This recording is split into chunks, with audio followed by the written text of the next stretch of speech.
Attention on this channel. We've got an important message. All observations and opinions shared here are for educational purposes only. This content is intended for adults. Viewer discretion is advised. Be advised that any individuals mentioned are not intended to suggest involvement in any crime.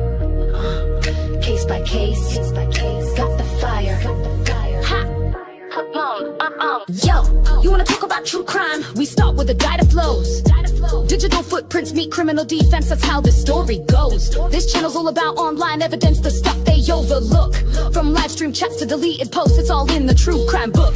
My goal is to provide insight for the attorney in the darkest hour, to find the proof that can make a case or break a criminal's power. So whether you're a lawyer or a PI, we're diving deep in the mess, exposing misconduct and hidden truths to get to the very best leads.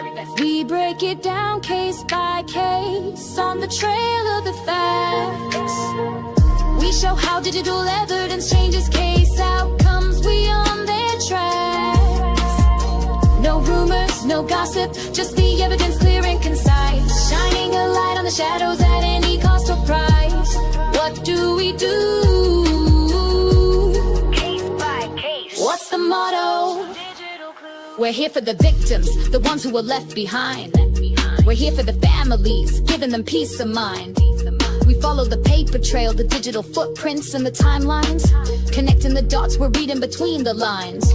We don't just talk theory, we show you how it works in practice. We're here to help you stay ahead of the curve, to get a new analysis. You think you're in charge, but we're here to find what matters most. We're giving a voice to the voiceless, like a digital ghost. Digital ghost, digital ghost.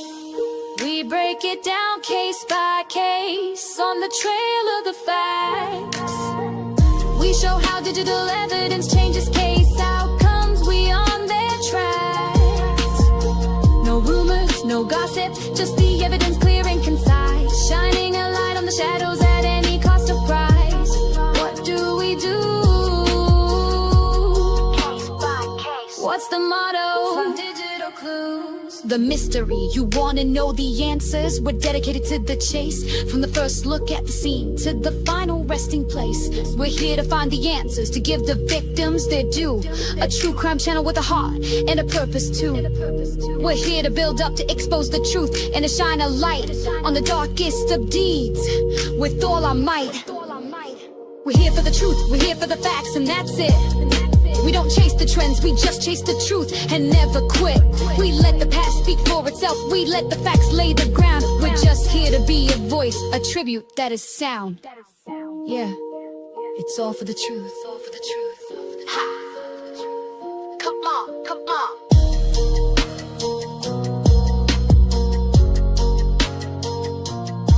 Let's go.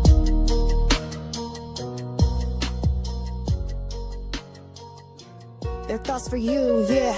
Won't kiss the ring. Yeah. Come on. Let's go.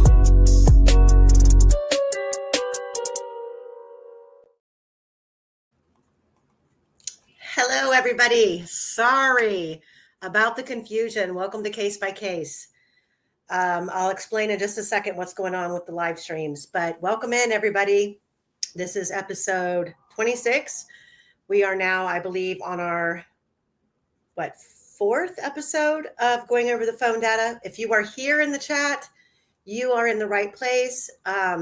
So if there's another live stream showing on YouTube, that's intended for X, to be live on X. I don't know if I'm live on X right now.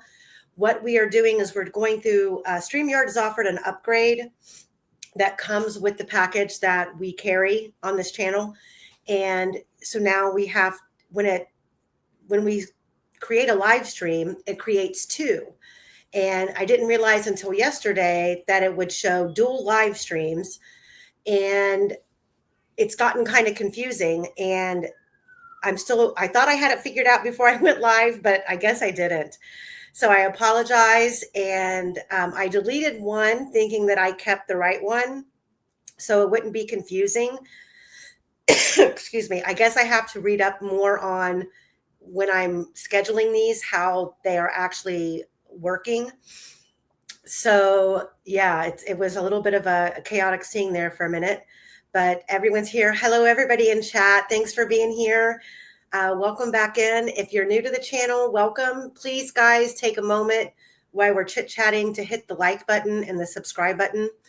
I don't think that you understand how much that helps the channel just with the algorithm and, financially just getting the channel to cover the cost of running the channel.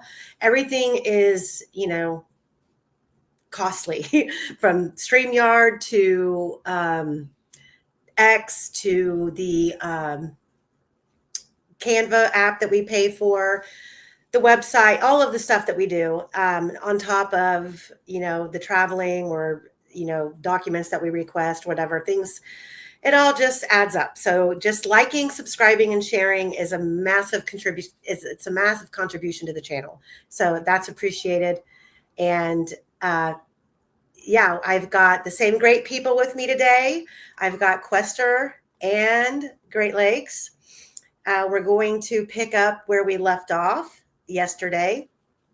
And if we get through it and we have enough time, we're going to maybe chit chat a little bit about some of the docs that dropped yesterday in the case.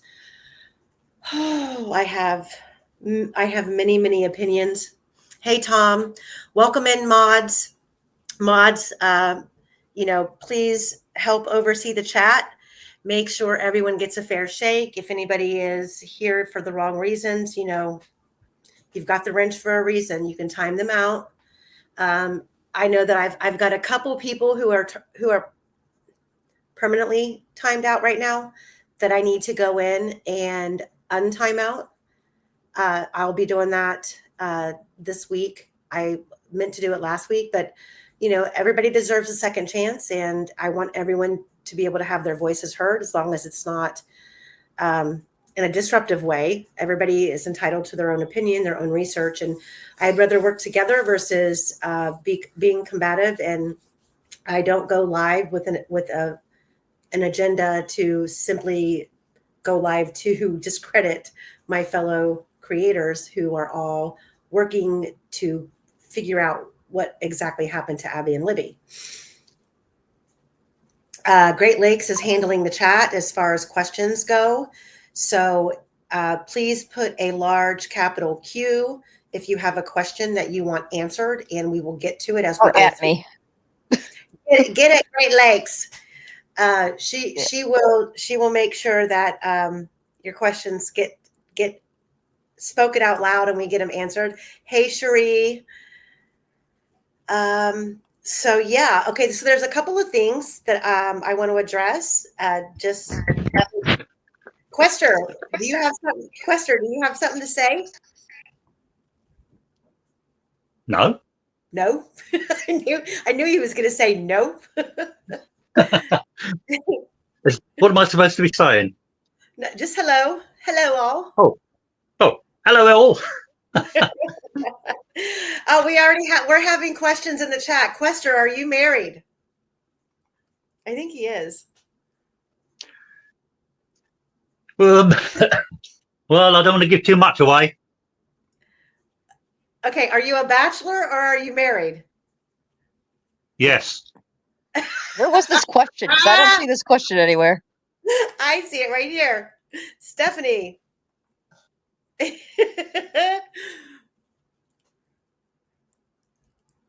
I love it. Oh, Yeah. okay. I got it. It's in the one chat, but it's not in the other chat. Interesting. What? Okay, so we need to get everybody over here in one chat. So No, I'm on YouTube chat and I didn't see that one. Unless maybe I'm just tripping. But then I'm on the StreamYard. I have the StreamYard chat also open, which is connected to the YouTube chat, but I am on live chat, not just top chat. So it should all be the same. And guys, if there's another stream out there that people are in, divert them over here. Help me. I did link people to it. I can go back over there in a sec. Yeah, the channel's growing, and we get these updates through StreamYard. So when we go into StreamYard to schedule a live, it'll have like this big window, and it tells you, oh, we've added this. And so I'm freezing?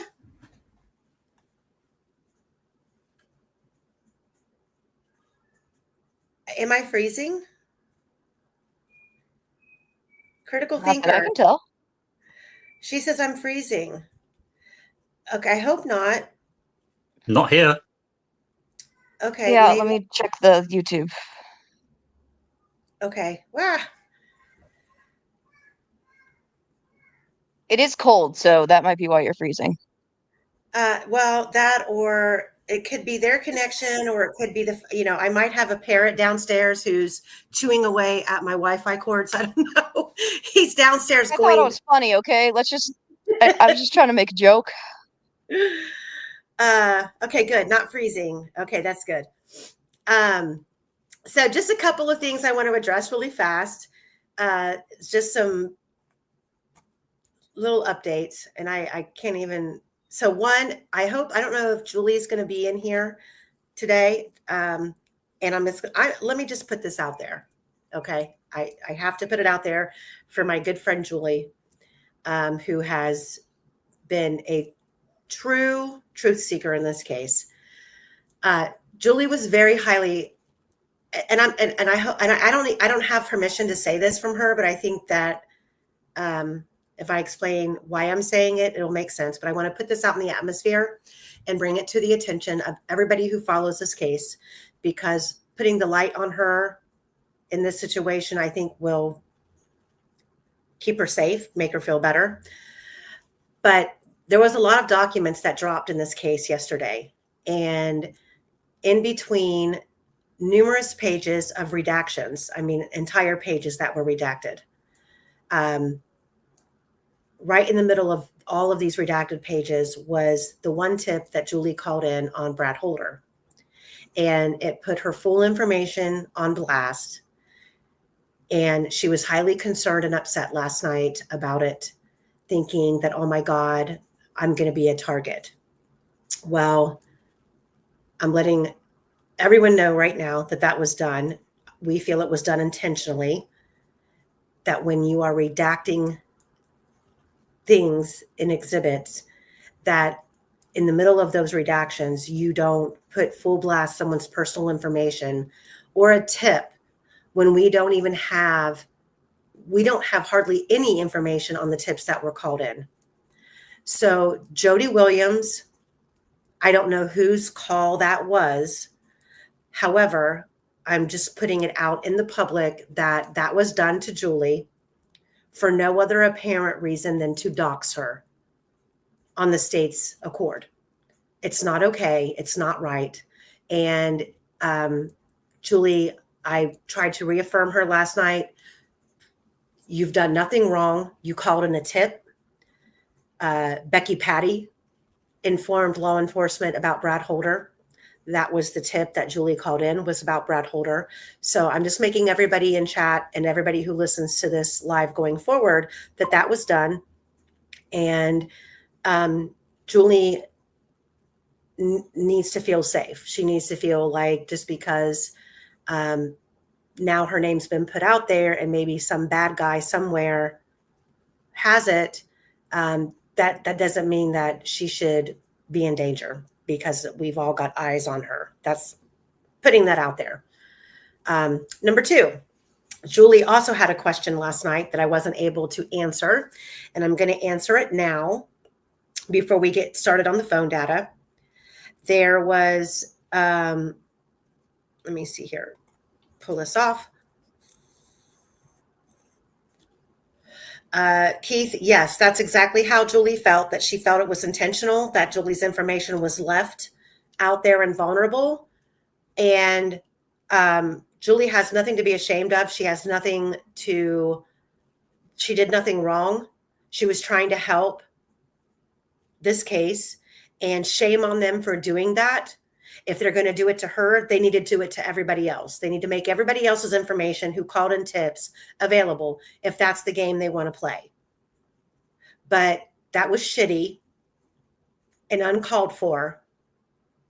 And that tells you exactly whose corner the state's in, because we know that Becky Patty has a real vendetta against Julie.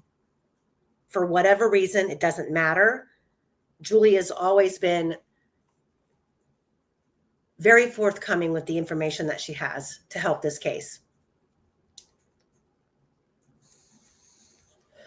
So Julie had a And if question. you come at Julie, I will send a chicken to shit on your lawn for the entire summer, and you will hate it.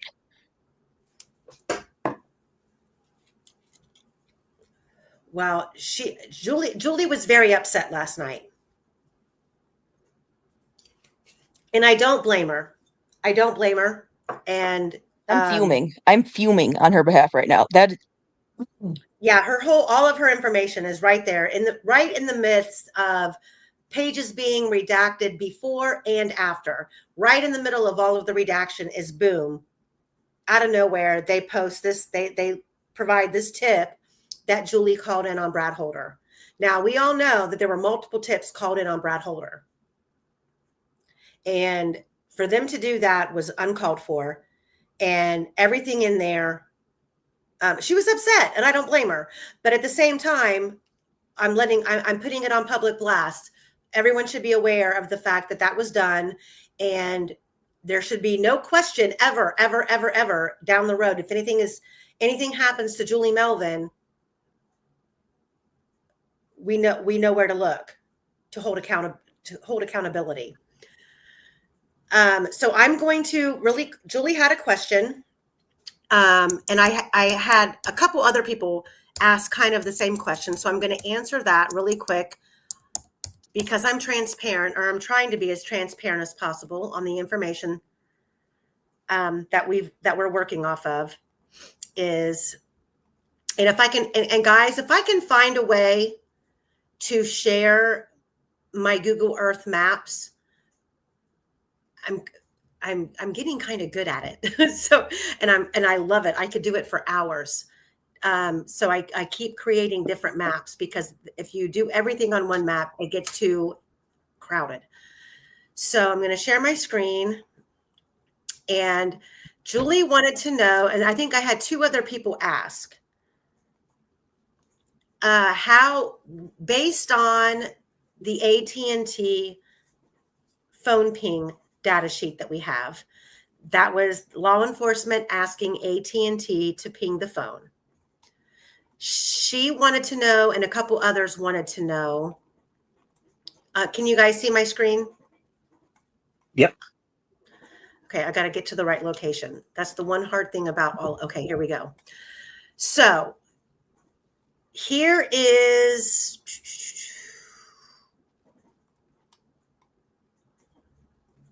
So right here in the middle of the screen should be, I'm going to zoom in on it.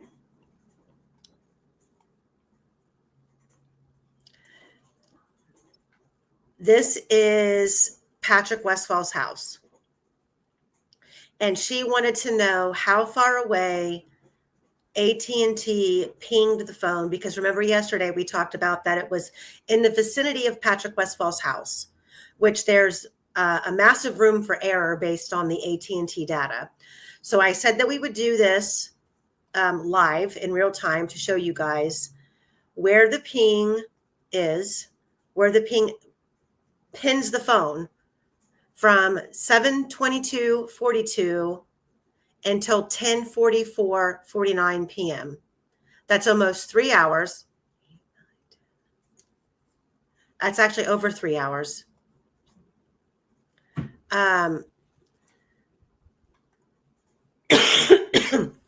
So the distance from the ping that AT&T provided for over 3 hours is only 32.93 meters in length. And then if we convert that into feet, it's 108 feet from Patrick Westfall's property.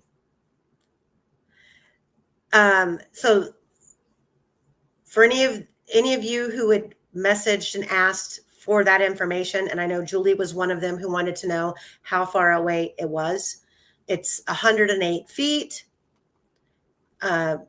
Transforming it back to meters, it's 32.93 meters. Very close, very close.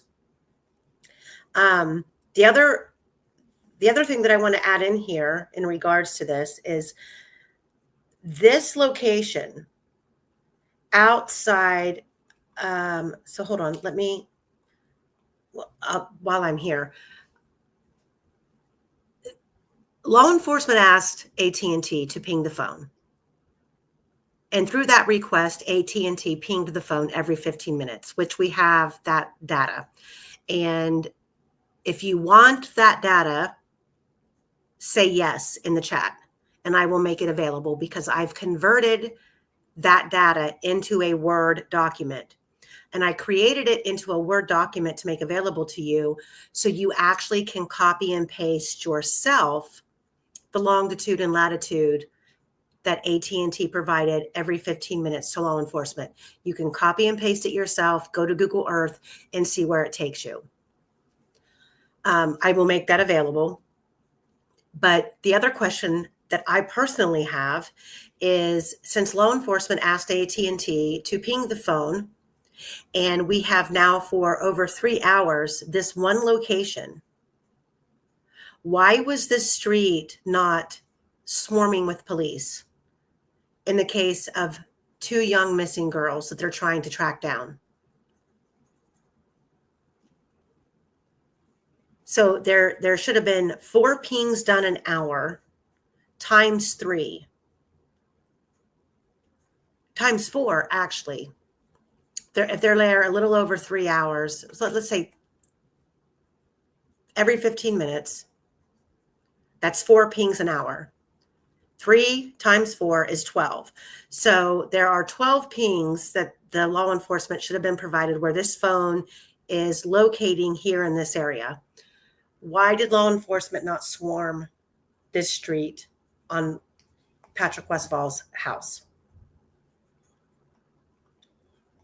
So there's that.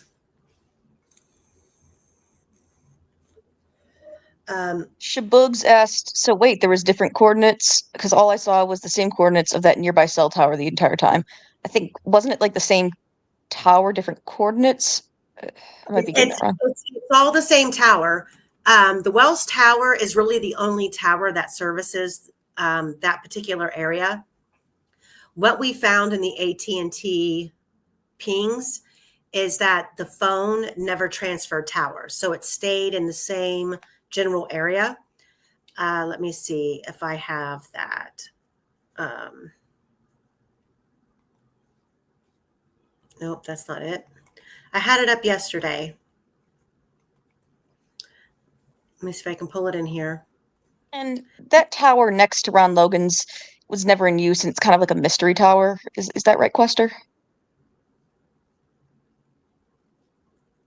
Yeah, it's a bit a mystery tower. Yeah, that'll fit it. We don't really know what it was being used for. Yeah, it wasn't in use. So the only tower that the phone was pinging off of was the Wells Tower. But that doesn't mean the phone didn't move. And I have the AT&T data in here. If you guys just give me a second.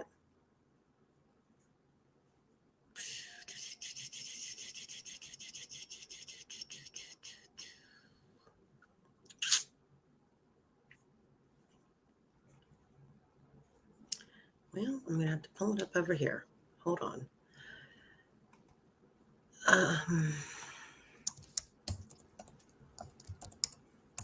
I had everything loaded until the By the way, Amy. By the way, Amy. Yes. Not wishing to be spoiler, but you're saying it was pinging there for about 3 hours. Yes. Don't know if you've read further on. It was actually pinging there for about 6 hours. But we'll get to that bit as you read through the list. Okay. I'm going off what I have pinned on the map, but it was for an extensive amount of time. Let me see here. So here is, and I can make this map available here as well. Here is a short version of the map that I got to get Stephanie off here. She's still asking if Quester's married. Thank you, Mother of Dragons. Yes, thank you, Mother of Dragons. Thank you so much. We're going to put these on here. What happened? What did I do?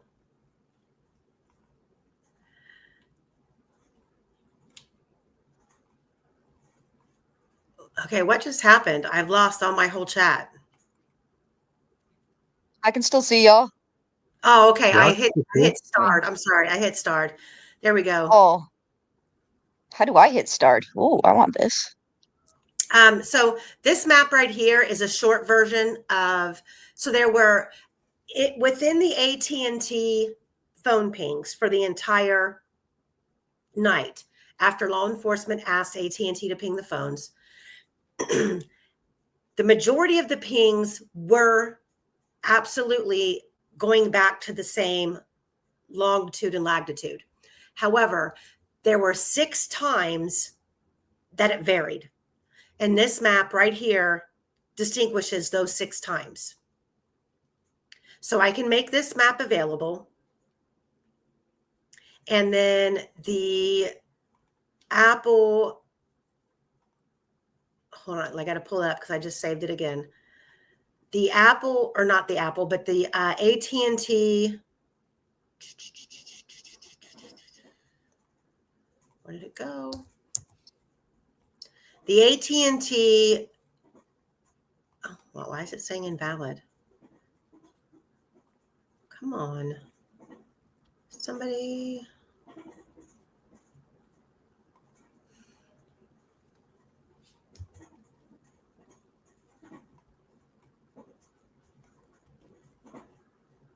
Well, that's not working for me. So hang on. We'll do this. Got to share the screen again. You Sorry. need me to talk about chickens? No. Here it is. She always says So no. here's the AT&T historical precision location information. And if you look really close, can you guys see my screen? Is it sharing? Yep. Yeah, you're like zooming it into the coordinates. Don't you dare. Coordinates, it's all coordinates. Longitude and latitude is what I'm going to start saying. So I may need to share that meme that I made you. Mm-hmm. So here is how it's sectored off in the AT&T data. I think what's happened is a lot of people started at the very top. It's a lot of freaking numbers. And you scroll down and you see, okay, the last 2 digits, 7878787878. That's one block of locations for the pings. Then you get down here in this little open area and you've got location 2, 3, and 4. Now, these numbers 2, 3, 4, 2, 3, 5, 3, and 6 is what is represented on this map right here. So it's all been converted over to this map for you to see. But I have taken this. Hold on. Good Lord. This right here, I have taken this document and I have converted it into a Word document because this document is an image that was an exhibit at trial or at one of the hearings, QQQ. And you can't. I need to OCR all of these because then you could just Control F and search what you need to do. I'm pretty sure that there's some free software you could do that with. Well, help me. I do it the hard way. I do it the long way around. So I converted this into a Word document to make it available so you can copy and paste. So I'll make it available as a Word document and you can copy and paste the longitude and the latitude. And then you can go to Google Earth yourself and trace all these locations. But the one location that matters the most is the fact that the phone was pinging for an excessive amount of time on Patrick Westfall Street. So there's that. That was one of the things that I wanted to address. The other thing that I wanted to address was the fact that, hold hold on a minute. Now I got to do this again because we had to switch. So the other thing that I wanted to address is we talked yesterday a lot about the 911 call. So I was actually in communication today with someone who has firsthand knowledge of the text 911 automated system in Delphi, Carroll County. It wasn't just Delphi, it was Carroll County. Indiana has a really good advanced 911 texting system. Like I said yesterday, it was created for the hearing impaired, disabled individuals who couldn't make an audio phone call. That also applies to, for example, domestic violence situations where a person is trying to call police, but she can't speak out loud. All of those things encompassed in that. And the 911 texting automation system is regulated by the FCC in the National Text to 911 guidelines. And this page right here, if you guys want to screenshot it, here, I'll take the chat off. If you want all the details, I'm not going to go through and read it again. But in Carroll County, I discussed today the question that I sent out yesterday for all of you guys to do homework on to see if you could figure out, was I right or wrong? And I actually confirmed this morning that, yes, there was a 911 automated system. And as we go through this phone data a little bit more, you're going to see the automated system give an automated response. And the information that I got this morning was quite interesting. And it's that when 911 is sent a text message from a handset or a handheld device, as in a cell phone, if a dispatcher responds through the automated system, that automated system will only stay open for 30 minutes if there is no response from the initial text. So Whodis says 911 text also works in low signal areas where you may not be able to get a call to go through, or in emergencies where everyone is calling and you get all of the circuits are busy, like after 9/11. Absolutely. Absolutely. I actually worked in my radio room during 9/11, and we had a lot of that going on, but we did not have the capability of text to 911. And when we had interference with phone calls that were coming into 911, or we had hang up calls, I think a lot of people, well, not so much now because the geolocating of cell phones and stuff is a lot more accurate now than what it was then.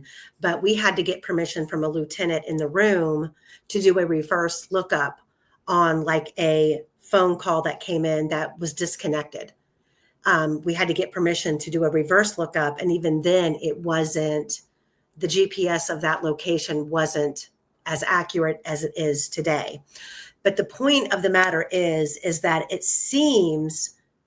appears that it's very possible that the phone that was recovered under Abby, someone attempted to initiate contact with 911 via text.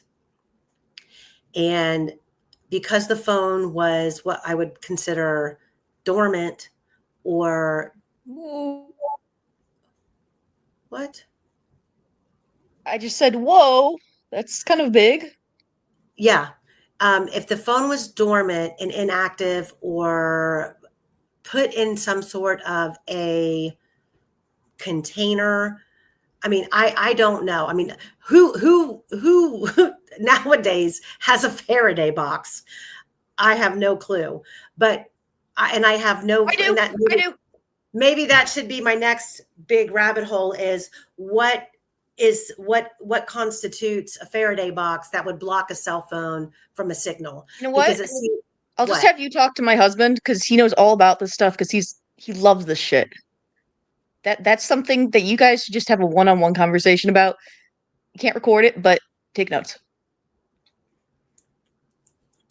Okay, well, I would love to talk to him to find out what would, if someone didn't have an actual Faraday bag, what could they utilize that they had on hand that could block a cell phone signal? Because everything that comes piling in on the phone at 4:33 a.m., we don't necessarily know when that stuff was sent. And just to remind everybody in chat that Cecil's report and Bunner's report, all of the reports that we have are limited. They're cherry picked out of the actual phone data. So what we're seeing in these reports isn't all that there is. There's more. There's a lot more. They're only providing us with what they want us to know, what they're pretending that they feel is important. So that's that based on the track record of the state and how they go about providing the public with real information, we can guess what's been hidden. So at 4:33, when the phone wakes up and does all of these overriding things, we don't know exactly when this happened. We're going to get there because it is in the phone data that we do have in the reports, but it does appear to me that someone initiated a text message to 911. When that was, we don't know. But we do have the automated response from the 911 automated system. And from all of the research that I've done, even searching the FCC and going through the National Text 911 guidelines, that automated system is only for inbound text messages. So for a dispatcher to communicate through the automated system had to have been enacted by a text being sent to 911. Now, that doesn't mean that a 911 dispatcher in a radio room couldn't initiate contact to a phone number of a missing person, i.e. Abby and Libby. But it wouldn't have been through the automated system. It would have been via SMS or even a phone call. The automated system only activates when there's a 911 text that is sent in. From my understanding, that was the homework yesterday on how that worked. And then I confirmed today that when that system is activated, that if there's no communication back and forth between the texter and the dispatcher, that automated system will only remain active for 30 minutes. So there's that. The other thing that I wanted to touch base on is, so the cold shock theory on the phone.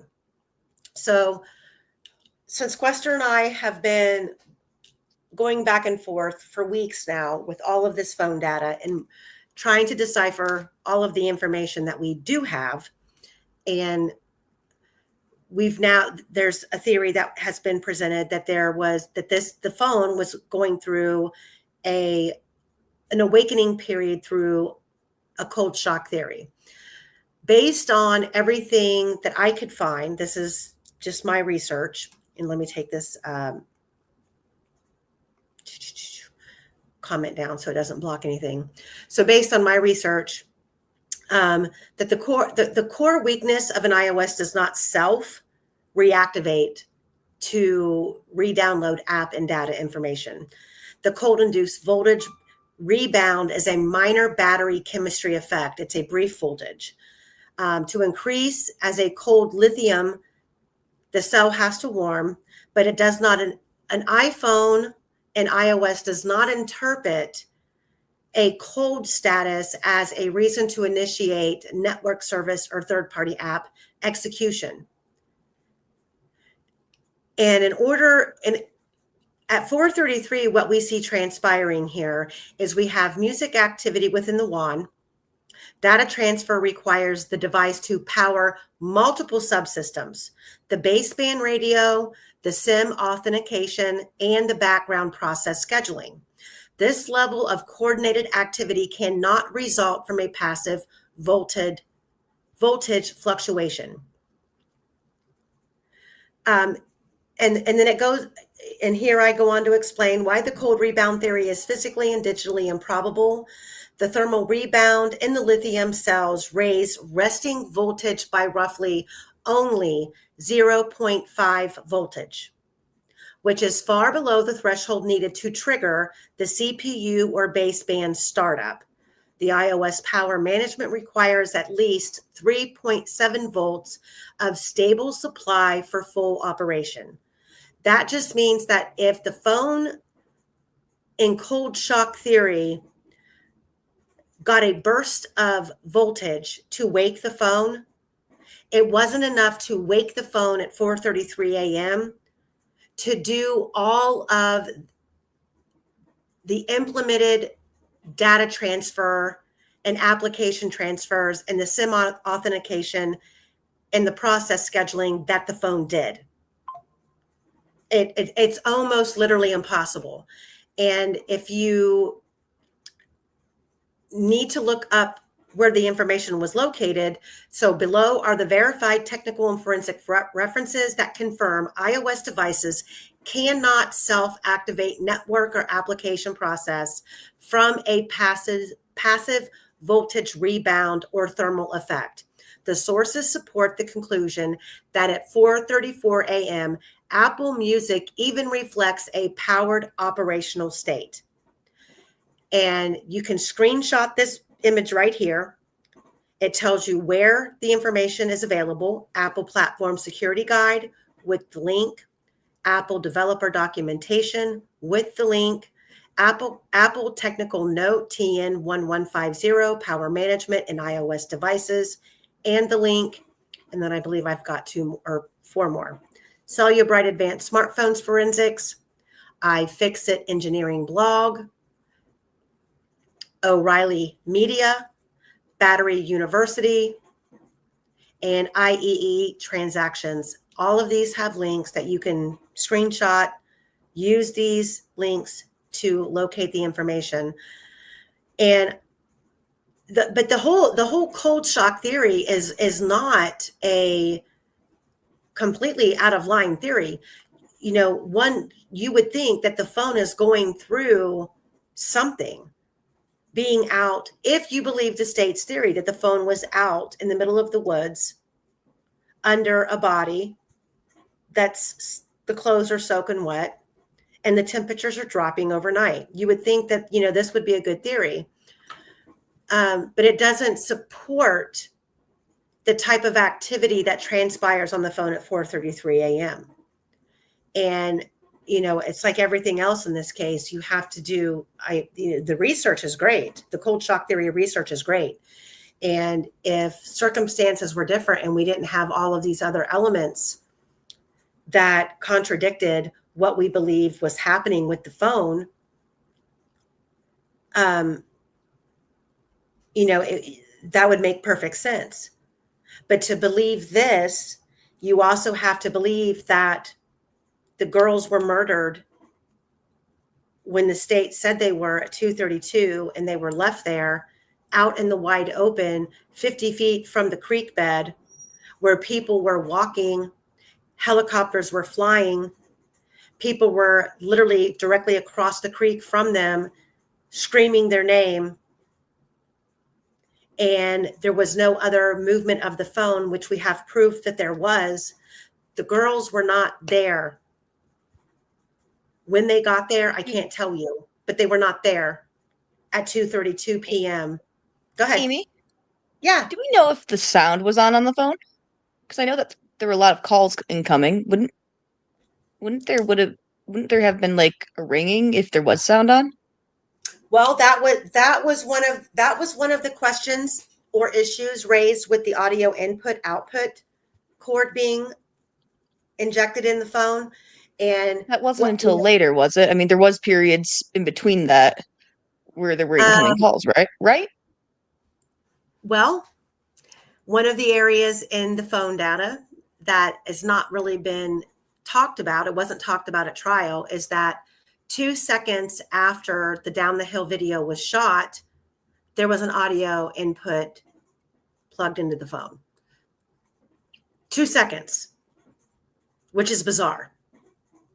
And we know, and we can pretty much see what the girls were doing at the end of that video. They were heading down the hill. So that's open for speculation. I have no opinion on that. Well, can I say what my theory has always been? Sure. Yeah, this will be quick. What my theory has always been was that if you have wireless head earbuds these days, what happens when you receive a phone call is your phone kind of does a check to see where it should be having the mic, or because I mean, even if they're wired, because the same output, the aux input an output area, that's the same thing that receives sound for the microphone. If it's the same exact wire, if that helps explain that. But so my thought process is the phone has an incoming call and it's suddenly it's doing the check. It's doing the check. And for some reason, once it does that check, it says, oh, I think something might be plugged in here, or it has a reason. Something like that. So I just can't get over the fact that it's so close to a call. It's always been my thought process. But if anyone has other ideas, that's my theory. Well, I think that was the initial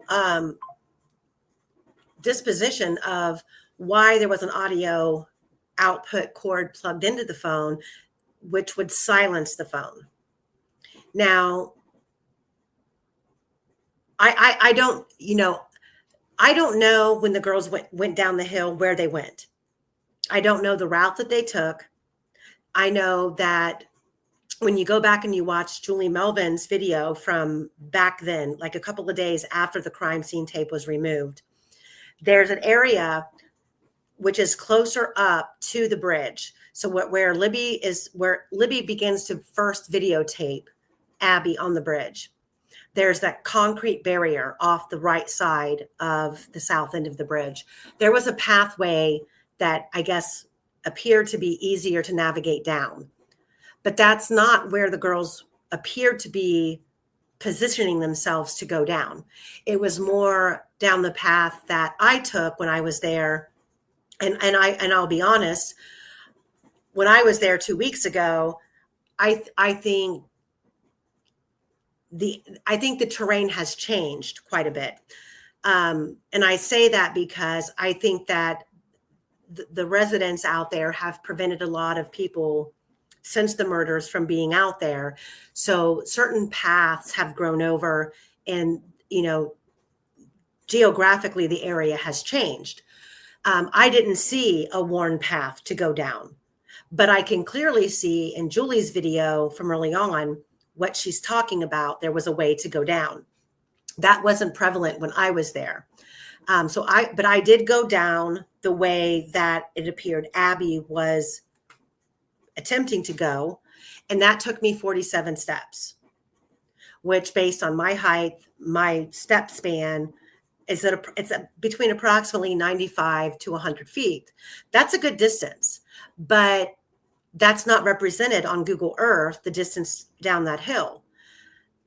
So I don't know when they got to the bottom of that hill, where they went. Did they go left? Did they go right? Either way that they would have went, they would have still been out in the open.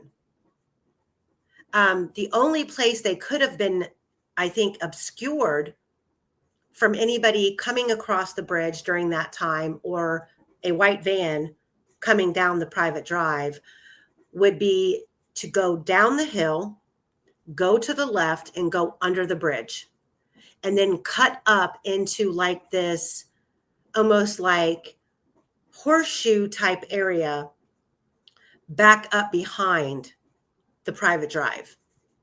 But even then, I don't know how you would have been hidden at that time of year when there's no leaves on the trees and everything's pretty much wide open.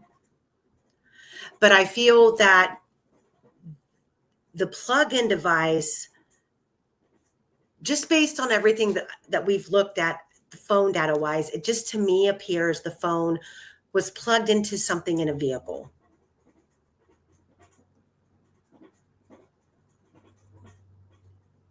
Which is really interesting because, well, I know that we're not talking about the current doc drops, but Kathy Allen is asked about if her vehicle can plug into something can be plugged into her vehicle.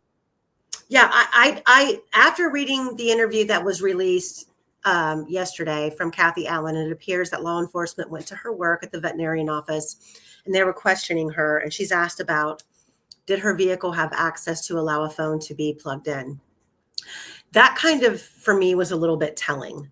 That told me that law enforcement knew the things that were going on with this phone throughout that time frame of the girls missing. Why else would they give a shit if her car had an adapter in it to plug into a phone?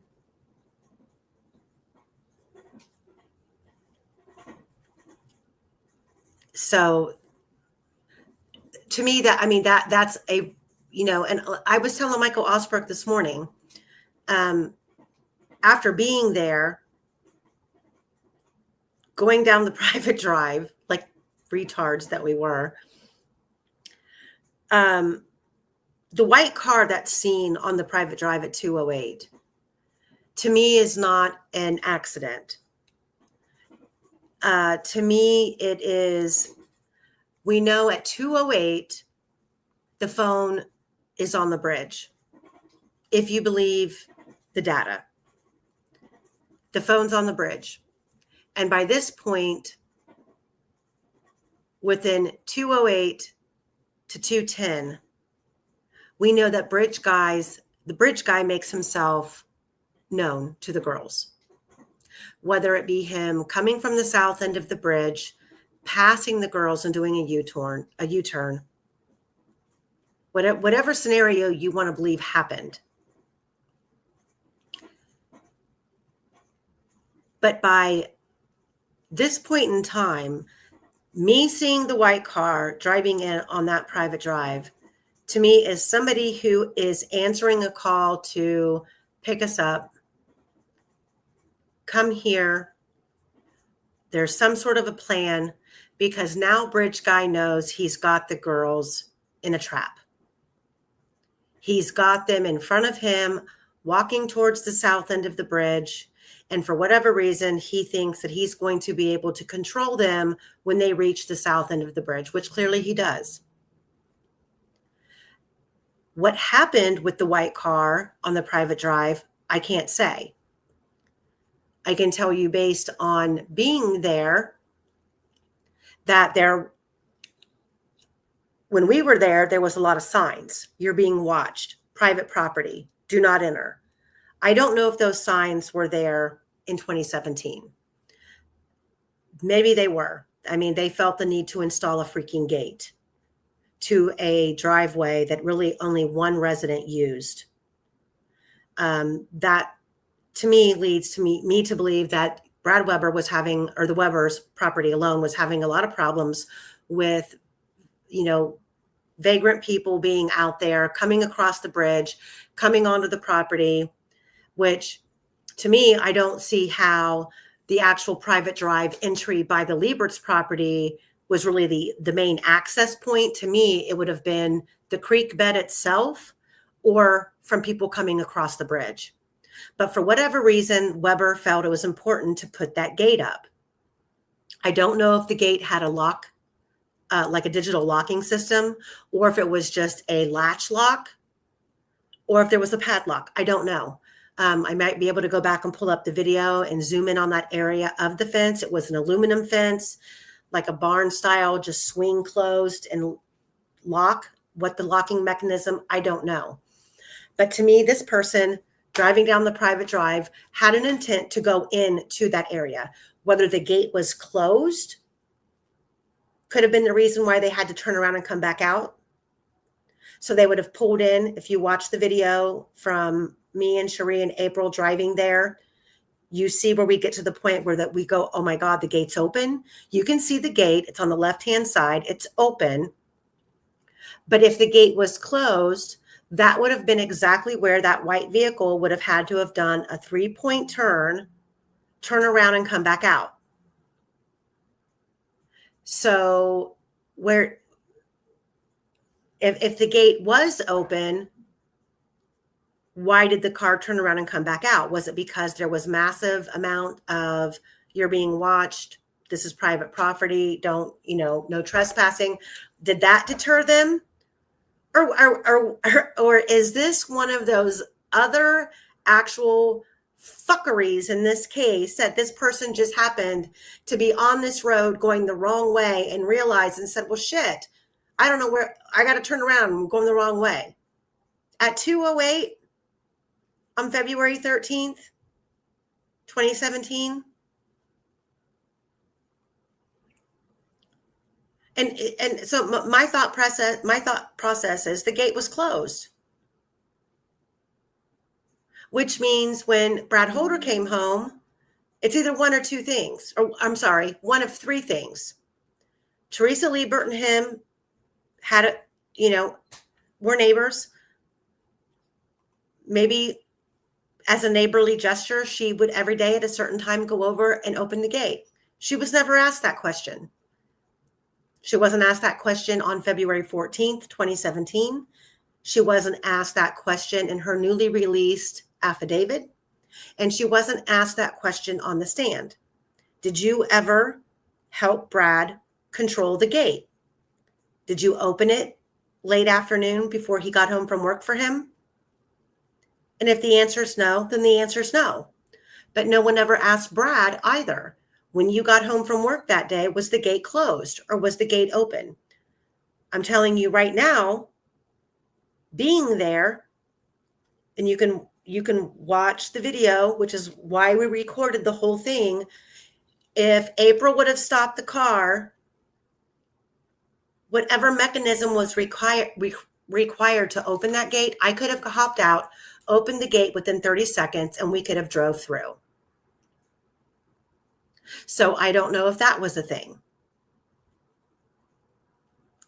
But I do know that based on the Apple Health data and the phone data and the time, there was enough time for whoever bridge guy was to get the girls to the cemetery. And in fact, the timing and the distance after the 2:13 video of the bridge guy video, that amount of time and distance works best, getting to the cemetery. Who dis? Is that for me?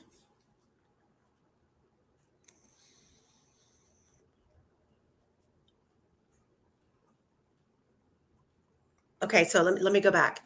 Let me go back to your questions. So who dis? Did the car stop to open the gate and go in though? Can that be seen in the video from Sandiford's? No. The car drives down the road. It goes in past Liebert's. Liebert's is the last house on the left. And you pass Liebert's, and here, I can pull it up. Why not? Let's do it. Let me pull it up since we're here.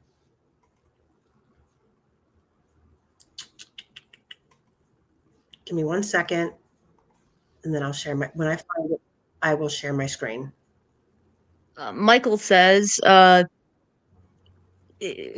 gate must have been open on 2:13 around 5:45 when an ISP trooper went flying down the drive to Weber's house.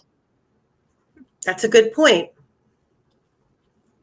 So what then? So and does that mean that when Brad Weber came home? Because remember, on February 13th at 2:44, when Brad Weber comes home, no one knows anything's going on.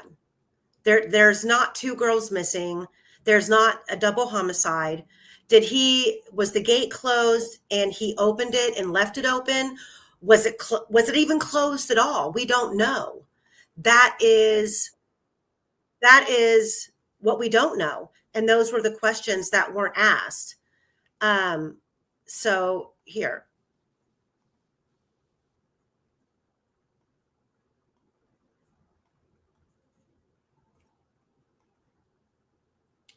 Let me share my screen.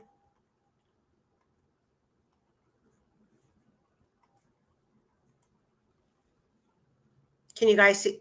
Can you see that?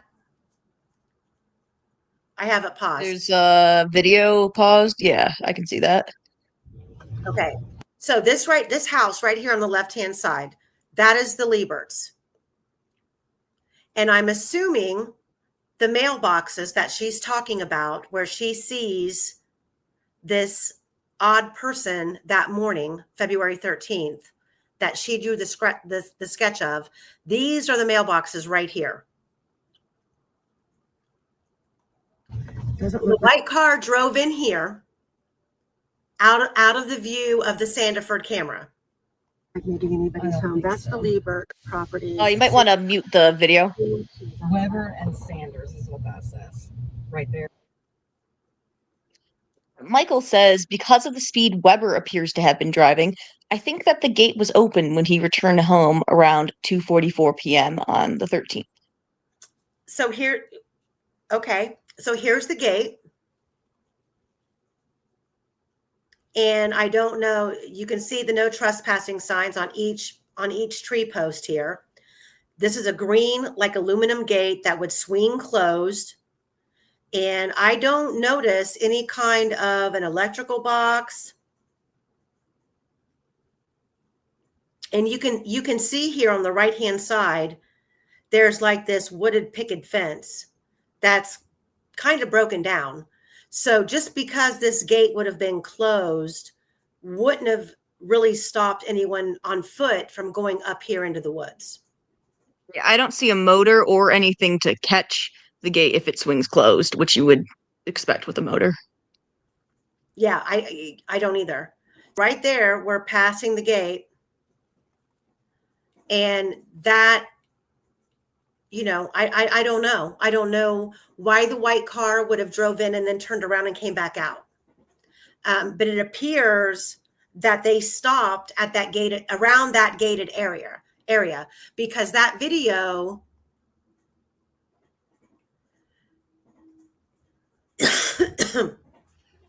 let me see, hold on. Let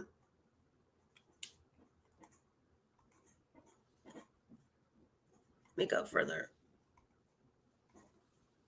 So that the car was not off screen that long. It pulled in, it was about a minute. It takes a lot longer than a minute to get down this private drive to the bridge area. There's a good ways to go. So what would have made this white car turn around? I'm thinking the white car turned around right in here for some reason.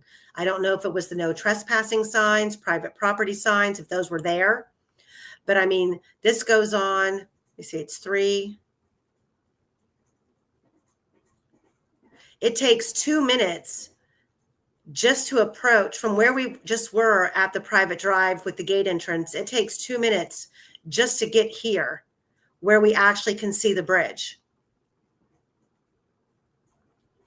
And then up here, this is the area that I'm talking about. Up here on the right-hand side. Now remember, this is October. This is not February where there's still green leaves on the trees. So hold on. Right in here.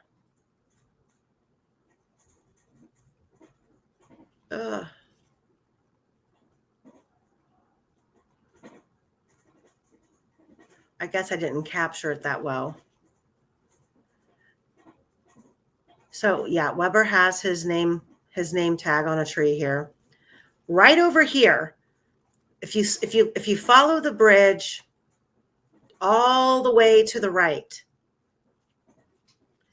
if Bridge Guy would have brought the girls down the bridge or down the hill and brought them underneath the bridge and taken them up in here to the right-hand side of the bridge, which would have been on the other side of this hill, that would have been an area that they might have been able to obscure themselves.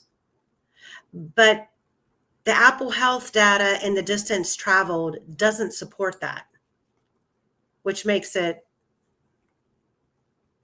it's hard to figure out.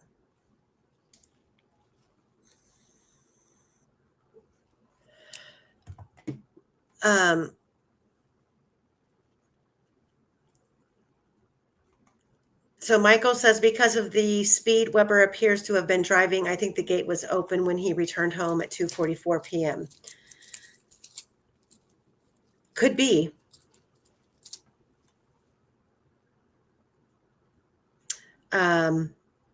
Bomb.com says that's a manual gate. I tend to agree. I don't think that there was any type of digital locking mechanism on the gate. So Michael, that's what I'm wondering. I'm wondering if, if Liebert's, for whatever reason, had some sort of a neighborly thing with Brad Weber that, when he left in the morning, if the gate was open, if they would see to it that the gate got closed, and then before he got home, maybe they opened it. I don't know. I just think that these people, we would have gotten a lot of information about what transpired actually if they were questioned the right way. So, some Shabugs is saying maybe they were going to pick up all three from there, and when they saw the signs or the gate was closed, and they then decided to get them from the cemetery instead. Which wouldn't there wasn't like I think it was Cheyenne or Shelby Duncan or some of those girls were on the north end of the bridge at the time, weren't they? So wouldn't they have been seen? You would think. Julie just posted in chat. She says, hello, thanks, Amy, in chat for having my back. I know for a fact the gate was open all day on the 13th. Can you tell us how you know, Julie? Have you talked to Teresa? Or have you talked to Kay about the gate specifically? And still that would leave the question as to why would the white car go barreling in there and then turn around and come back out? There's no such thing as a coincidence in this, in my opinion.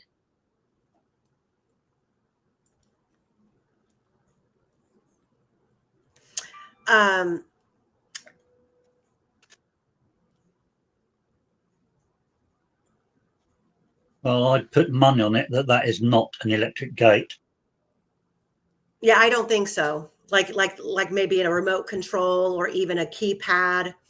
I think maybe at that point in time, it was just a swing closed gate. Now, maybe Julie knows if the gate actually had a padlock or some sort of a latch mechanism that would require you to get out of the car and go over and unhook it and open the gate. But like I said, I just don't see this entrance into that area being a main thoroughfare for vagrants to be coming in and out of the woods. To me, I feel like it would be more from the trailway system, crossing the bridge or coming in from Mears and going down into the woods. I don't know. So Julie says, yes, Kay told me it was open. She said originally Brad told police it was closed, but he told his mom it was open and they just left it alone. She said she wished they had had it. She said she wished they would have had it corrected it. Have corrected it. What do you mean corrected it? Got their stories straight. Brad told the police it was closed, but he had told his mom it was open, and they just left it alone. So basically, it was open, but Brad told the police it was closed. Okay.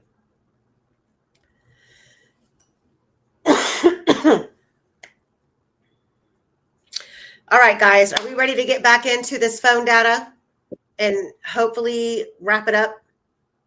Never. But yeah.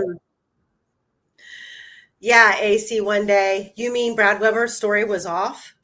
I think Brad was just doing everything that he could do to distance himself. Like he's not involved in the murders of the case, but how much I think Brad was He wanted anyone.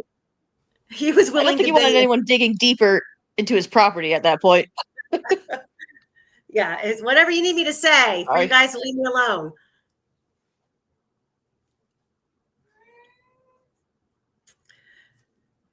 Quester, are you there? Yeah, I'm here. Okay. All right, let me close out some of my windows here. I need to grab a bottle of water. My cup is empty. And I need to pull up the big PDF.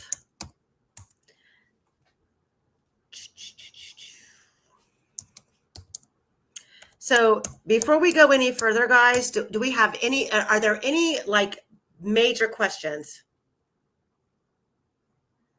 Oh. What about lieutenant or private questions? Sorry. If you guys have any questions that we weren't able to answer yesterday, before we jump back into the phone data, post them now. Based on the last couple of lives of us going over the phone data, we'll try to answer them before we go ahead and go further. Because right now we're about to get into the real heart of the issues with the phone.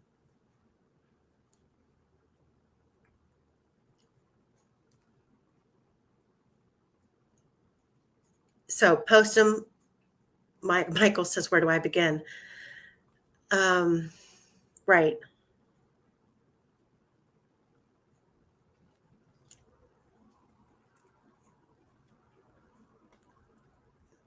So Criminal Network says Brad Holder is a serial killer along with Patrick Westfall. And Criminal Network also says Brad Holder talked and Patrick Westfall didn't. That's why they stopped talking. That could be, but here's my biggest hurdle. Other than Abby having a connection to Logan, why Brad Holder and Patrick Westfall, and why Libby and Abby? What is the connection there? Meth. What is, I mean, do we really have a true connection to Brad Holder and Patrick Westfall and meth? We know what Derek Aryan German Brotherhood with Patrick Westfall.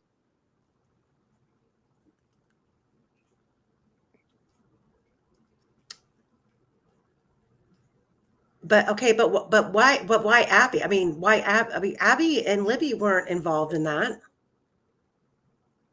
I mean, we know what Derek German had done in the past. We know what his track record was. Whether he was on the mend to make his life better or not, we don't know. But what trigger or target gets put on because I believe Libby was a target to a degree. 100%. So what is the connection here to these two girls? I don't see meth could be a part of it, but for me, I see more of a catfishing CSAM scenario involvement than I do a drug involvement. I can't get over there. There's zero coincidence, in my opinion, the fact that Keegan Klein was the last. Well, this is actually interesting because they said Keegan Klein's the last person to talk to her. However, I we know that she agree. was. I don't agree that Keegan Klein was the last person that talked to her. We Well, know they that she said that in his interview, so maybe they're just bluffing about that. I don't know, but that's. No, I agree. I think that they're bluffing. We know that she talked to her mom that day. We know that she talked to, she was communicating on Snapchat and she was doing things on Instagram. Even though that we don't have the full-fledged, Cecil and Bunner only provided us what they wanted us to know. But I do believe that there is an underlying reason that these girls went to the trails that day.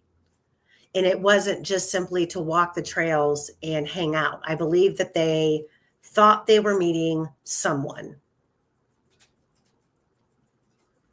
I cannot get away from the fact that I think Libby had in her mind they were meeting someone or they were meeting a group of people.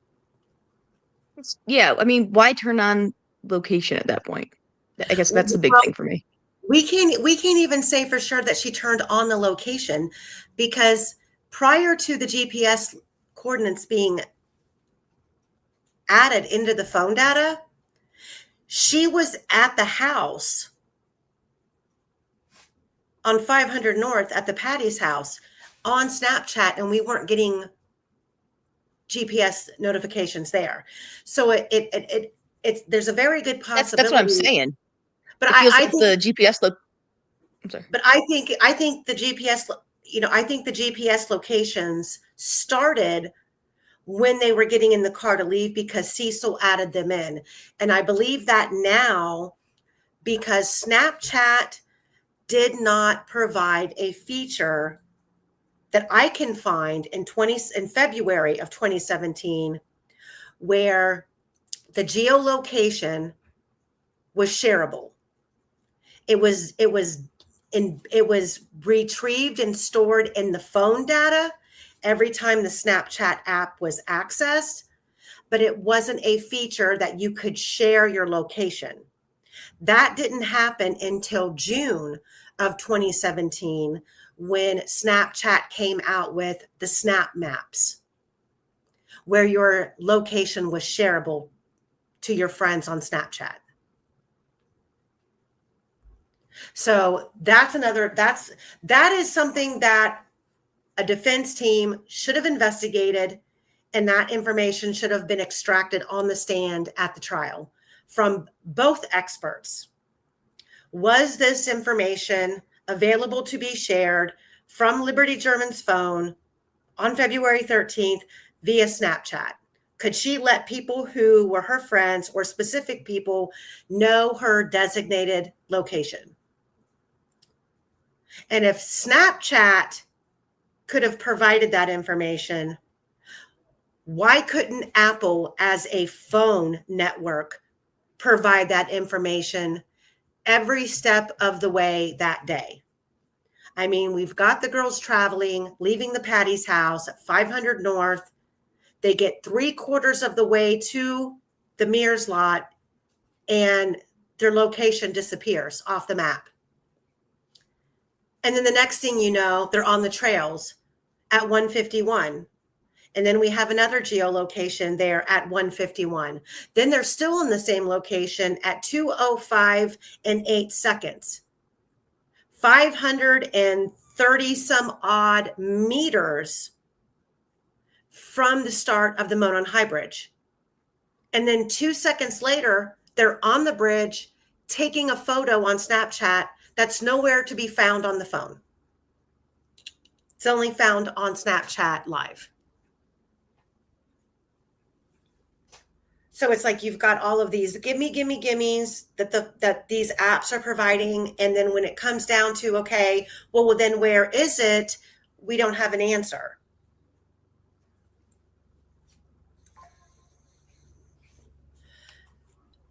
And that should be something that should have been explained, whether it be by the state or whether it be by the defense. Wolf Spirit, I do not know whose white vehicle it was. There are several reports of a white vehicle. We have the Tina Rodell story of the white Dodge Dart that ventured out to the trails on the 12th. We have a light colored vehicle with paper plates that ended up belonging to Shelby Hicks. That was an Impala that was out there on the trail. Then we also have Derek German, who was in a white Subaru.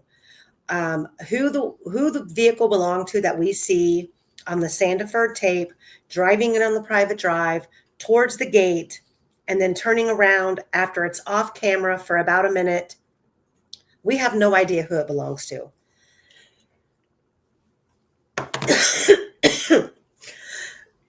Why? Okay, question. Why do I believe that Weber is not involved? Because his phone data and his work schedule and his distance to and from work proves that he wasn't there in time. What Brad Weber, if Brad Weber is guilty of anything, it's over exaggerating where he was to ensure that he did not become a suspect. And hindsight's 2020, and on the onset, you could look at that and go, oh my God, something's off here. But look at where we are now with this case.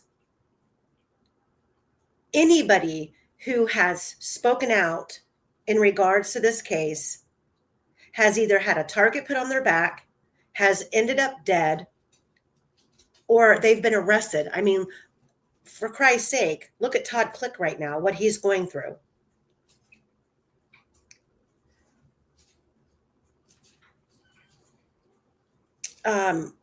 So Big J, what did you say? I didn't see what you said the first time. Am I missing something? Oh, okay. Yeah, I got that. Thanks, sweetie. I did get that. So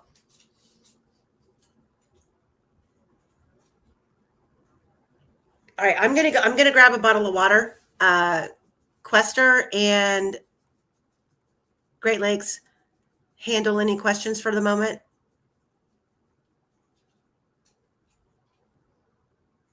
Quester. Hey, she said aluminum a couple times, so I just need you to say that word for me, just really quick. I said aluminum. Yeah, but I want him to say it. When did I say aluminum? Oh, aluminum gate. It was aluminum. Quester, go ahead. Make fun of me. No, I knew I that you think meant better go making fun of aluminium. Quester. How else I do knew you you meant say aluminium. How else okay, first of all, I need to clarify right now. Aluminium. Coordinates, aluminum. How do you say it? What am I saying wrong? Aluminium. Oh my God. Sounds so silly. What am I saying wrong? No, it's just how the people over there say it. It's weird. You know, it's like people over there, no, girl. You're like one state over top of me, and you those say people. over there. That's like pop versus Yeah, people over there across the pond is what I'm trying to say.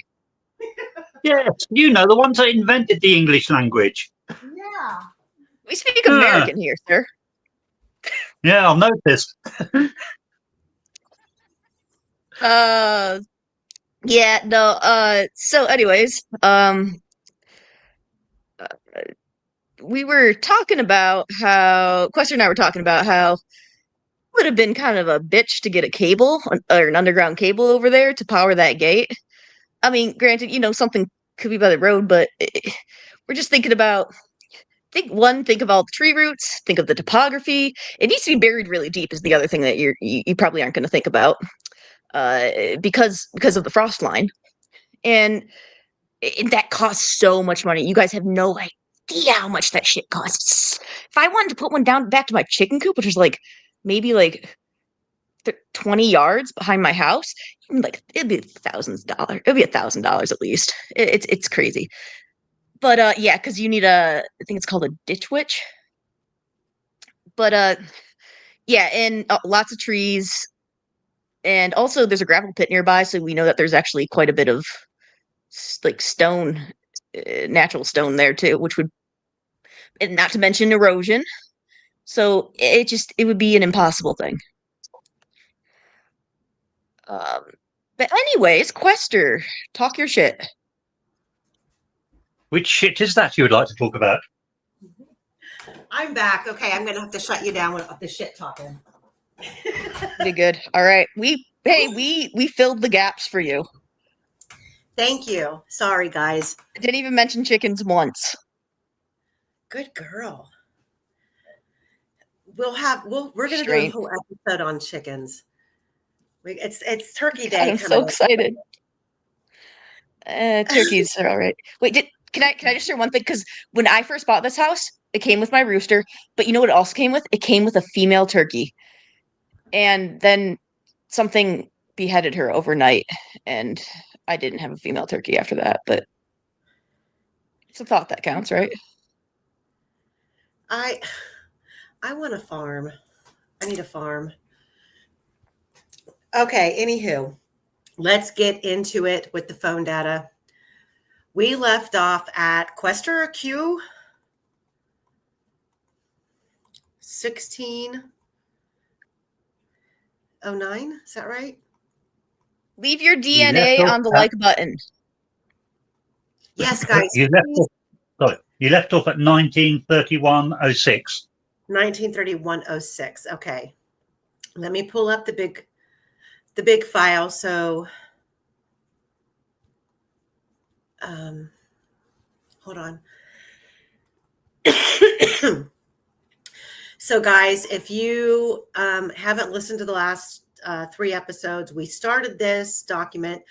What this document is the Cecil report, Bunner, the Blotcher, the FBI, and the AT&T pings, all combined into one PDF. And all of the sources for almost every single line of this document, the source is notated, so you know where the information came from.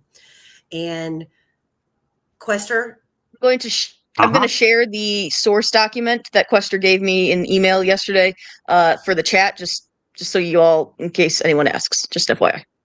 Okay, and I do have it here. Let me see. I have it here, the very beginning of the presentation, from the very first time that we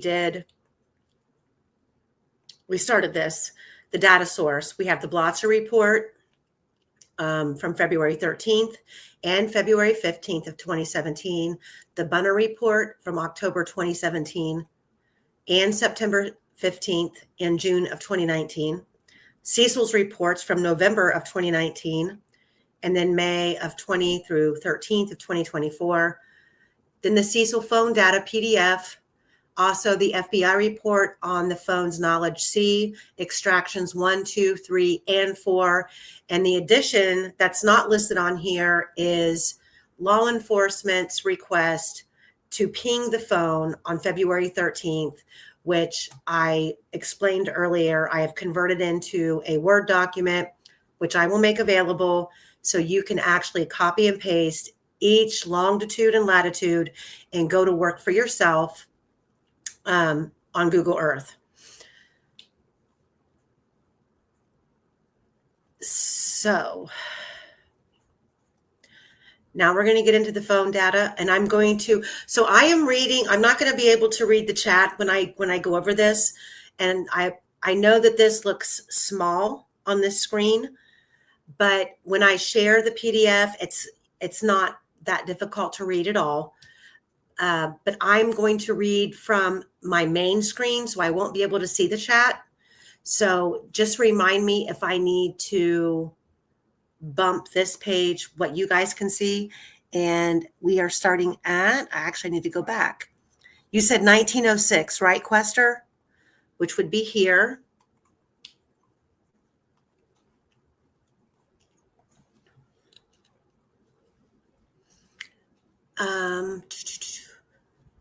So we are on February 13th.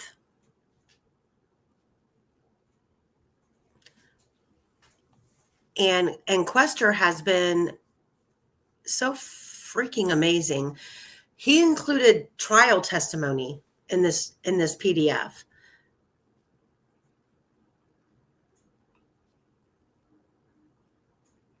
So 1906. Okay, let me.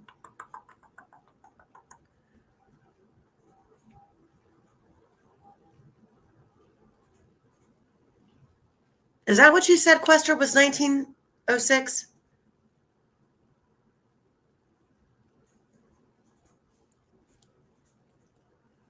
(1931-06),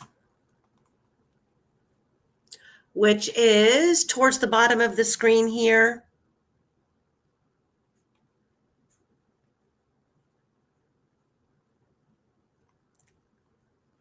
Actually, it's mid-page. Sorry.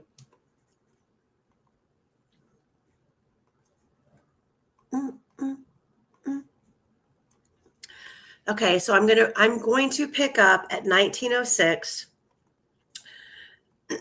which is this. Okay, we're in the green.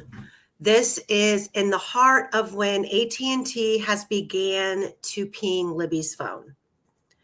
And we have all of these we have all of these pings that what it appears to be happening is that because the phone isn't moving, all AT&T is getting is the previous location.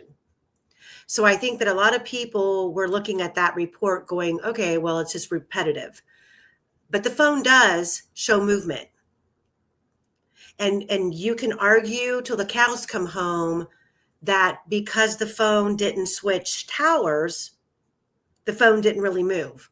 Well, if you live in Delphi, you can go from, prime example, you could go from the Freedom Bridge all the way to Main Street, all the way up Main Street, through downtown, past the courthouse, and to Rick Allen's job at CVS. And you would still be hitting off the Wells Tower. Everything within that radius is going to keep you pinging off the same tower. So that doesn't mean the phone didn't move. The phone did. And I want to know why law enforcement would ask AT&T to ping the phone. And you have people being interviewed on the news that night saying the phone's pinging all over town. Well, where did they get that information? What led them to believe that the phone was pinging all over town? Well, it's AT&T. AT&T is pinging the phone every 15 minutes. And for over 3 hours, and Quester is saying it's actually almost 6 hours, the phone is pinging right outside of Patrick Westfall's front door. Why did law enforcement not send the whole police force? We don't know where Abby and Libby were. We do know that the phone could have been separated from Abby and Libby. We can't say that where these pings were hitting on the tower were where Abby and Libby were, but it doesn't matter. All you can do is assume whoever has the phone either were in contact with Abby and Libby or Abby and Libby is with the phone. We don't know. But no action was taken, to my knowledge. So at 1931, we have the AT&T location, again, near Patrick Westfall's house. This is not in either of the experts' reports. This is only in the AT&T phone data. 1934-48, another AT&T ping. This hits back at just the Wells Tower. 1936-59. There's an incoming FaceTime video call from M. Sandusky at Ivy Tech. I think we went over that the other day. We don't know who that is. And that geolocation is, again, near Patrick Westfall's Kenzie house. Sandusky. Mackenzie Sandusky? Yes. She's on her friends list on Facebook. Oh, okay. Why would she have an Ivy Tech EDU? Fuck, I have to look at how old she is. I don't. Maybe she was doing like a high school, local community Oh, college that or could be. college type That could thing. be. That could be. That could be. That Maybe could she was. be. Maybe it's maybe she did like a summer program there. I don't know. That could be. So 1939-37, we have the cell phone number attempted to text or attempted 765-588-7599. I'd have to go back through and see whose phone number that is. I should by now know. I should have them known by heart by now. But it was attempted to call in, but it went straight to voicemail. 1943-49, another incoming voicemail from Chris Bridge, which was presumably Christina Bridge, Liberty's maternal grandmother, called. And at 1946-56, it looks like she left a voicemail. Oh, no, sorry. Presumably Christina Bridge, Liberty German's maternal grandmother, called and left a voicemail. And then at 14:46-55, there was another incoming voicemail left by a girl named Kinsey. 1950-30, the same phone number again, 765-588-7599. This time, the phone rang several times until it went to voicemail. Let me write that down.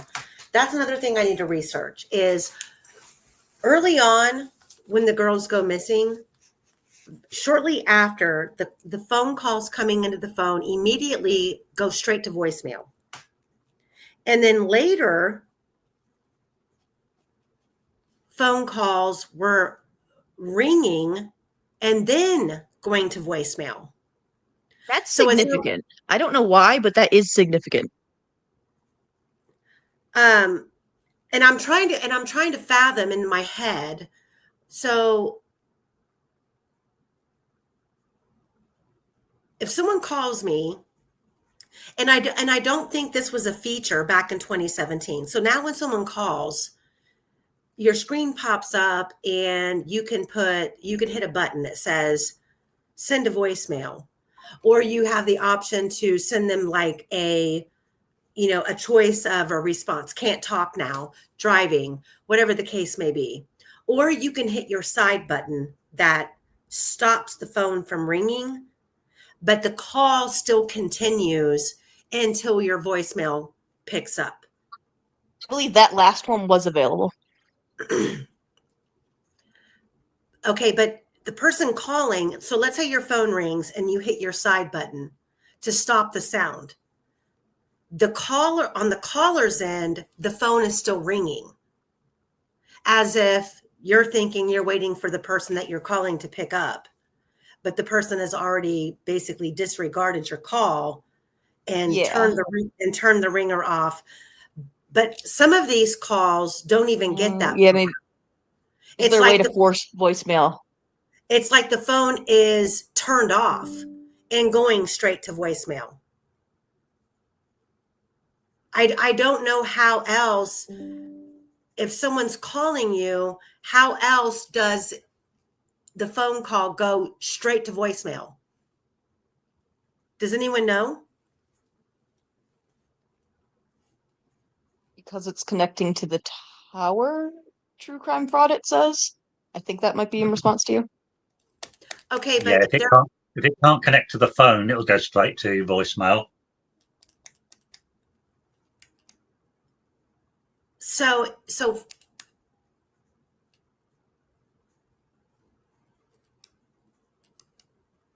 but then how are these pings coming through? I guess the other question, right? Because they need a tower.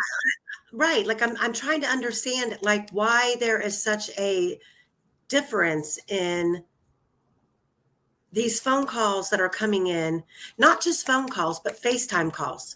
FaceTime calls, I would think, require more. I mean, like I can call. I can FaceTime my daughter. Me and my kids FaceTime like every day. I believe And FaceTime you can do through like the Apple connection type thing, whatever it is. I know, I don't use Apple phones. but even then, so like I can FaceTime with my kids. And if I have a bad connection, the FaceTime call literally like turns into a phone call. Like there's no video available. It will say bad connection or the screen goes black, but we can still hear each other like we're on speaker call. But I mean, everyone has to remember that really technically up until like 5:45 when this audio output cord is inserted into Libby's phone, her phone is still communicating. I mean, we have messages coming in. We have phone calls coming in. What's the I guess what I'm gonna look at after the stream, maybe I can look at during, is just what at what how soon after that or before that did the tower pings register? Because that would be interesting to know. Well, they don't start. Hold on. I can answer that right now.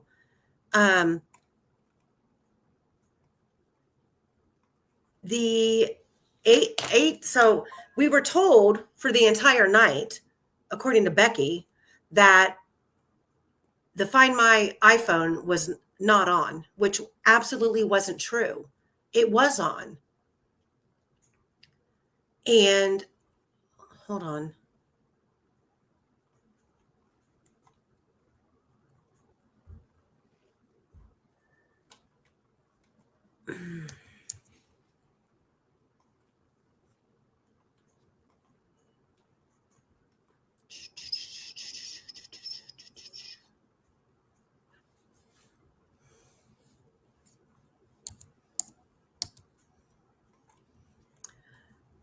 So let me pull it up here. So AT&T started pinging the phone.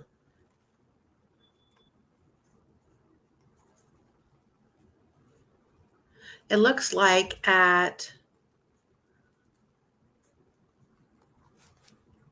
let's see.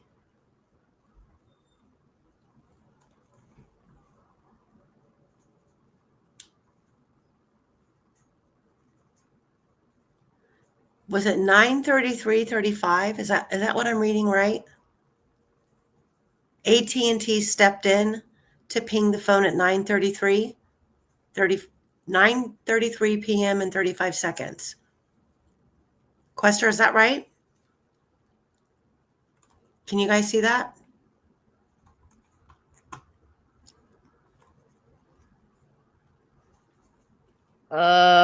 You're in the GPS or the coordinates document. Is that what you're looking at?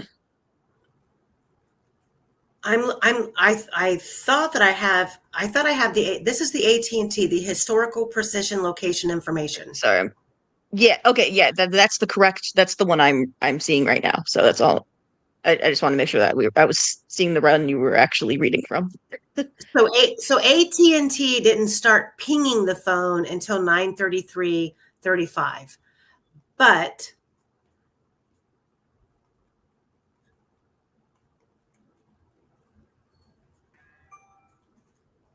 what exact time was this audio output cord inserted into the phone? Good question.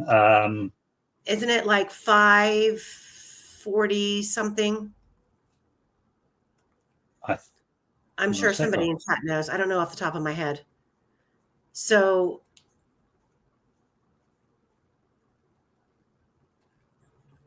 hold on. I got it.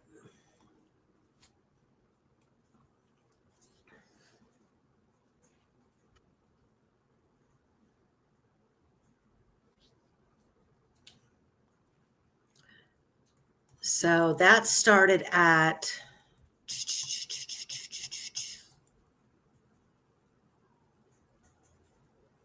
17:45:24.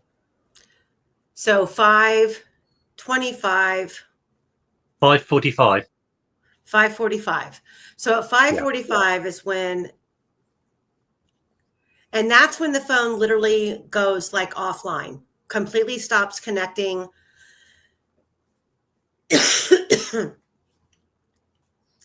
And at some point, That only happened really briefly because it comes back, doesn't it?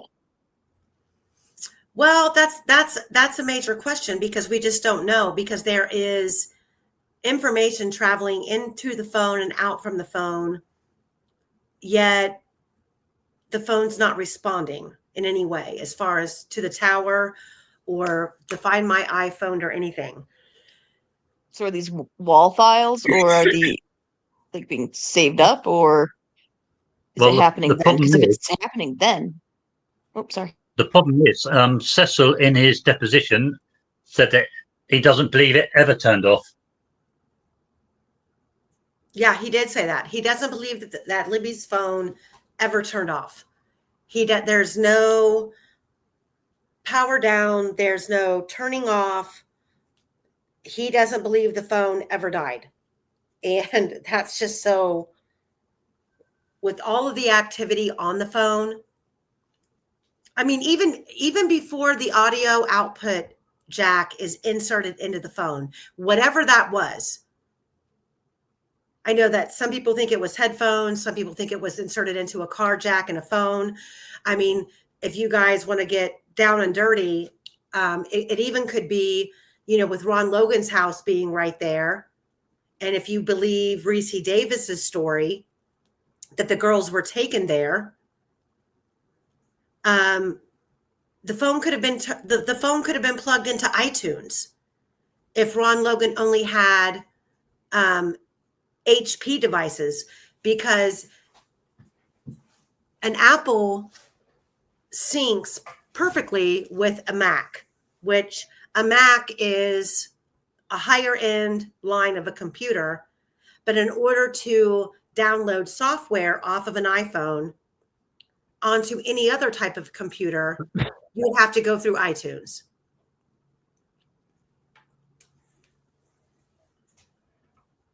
So I don't know why the phone would have phone calls coming in that were going initially, like immediately after the girls go off the bridge, immediately it's all going straight to voicemail as if the phone is turned off. And there's no indication that the phone was turned off. And then later on in the night, the phone rings until voicemail picks up. I don't have an answer for that. Shabug says she finds it very interesting that Ron Logan received a text / made a call around 10:45 that night, around the same time the phone leaves the vicinity of Patrick Westfall's house, which, granted, it's not the vicinity, it's a very large range, but it's right by his house. The center, the radius of it, like a heads up that they were coming back, Yeah. Ron's phone. We Did don't know it was Reese Ron. Criminal Network seems to think that Reese Davis knew Ron Logan well. I don't Well, think that's completely true. They were in prison together, and That's the extent. that's the extent that we know. I mean, all of you have heard the interviews that we did here. I gave Reese free range to talk about the information that he had, and that's what we have to go on. The phone is attached to the iPad. Streets of Bakersfield. Good question. Initially, we were told that it was, and then we find out through Cecil's deposition that the iPad itself had maybe I'm wrong, but I took it that the iPad that Libby had a different passcode, and they had a hard time getting into it, because it was everybody's understanding that Kelsey had the passwords for Abby or for Libby's stuff for everything. They were able to get into the phone immediately. But then we find out that the way that they had to access the iPad was through a separate route. And by that point, there were things on Libby's accounts that were deleted.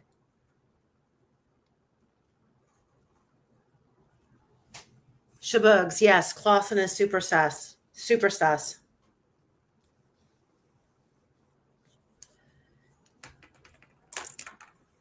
The other thing was Cecil reckoned that the iPad belonged to the parents, not to Libby. That would make sense why she doesn't have like a fingerprint password thing to it, I guess, maybe, but that would not make sense why they wouldn't have access to it. Sorry, say again? Yo-Yo, I'm going to make this PDF. If we get through it today, I'm going to make it accessible to everybody. I made this PDF available to everybody last week, but since the Cecil deposition came out, we had to make updates. So this PDF that we're going over right now reflects those updates. No, she did have. So Becky Patty said that throughout the evening that the Find My iPhone app wasn't on. But once the phone was recovered from the crime scene, we found out that it was on the entire time.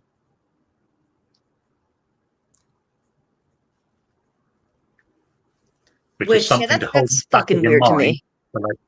Well, hold that in the back of your mind until we get further on in this list. Right. Oh no. Okay. So and that's really frustrating simply because when me and Julie and April were at the crime scene just 2 weeks ago, granted, it's years later, but I had no trouble having cell service. I was standing at the crime scene and Michael Osbrook called me and I said, "Oh my God, I'm standing right here." One of the initiatives in trail improvements did include better signal and stuff like that. Well, that could be. So I just want to put that. Okay, so let me see. We are way back here.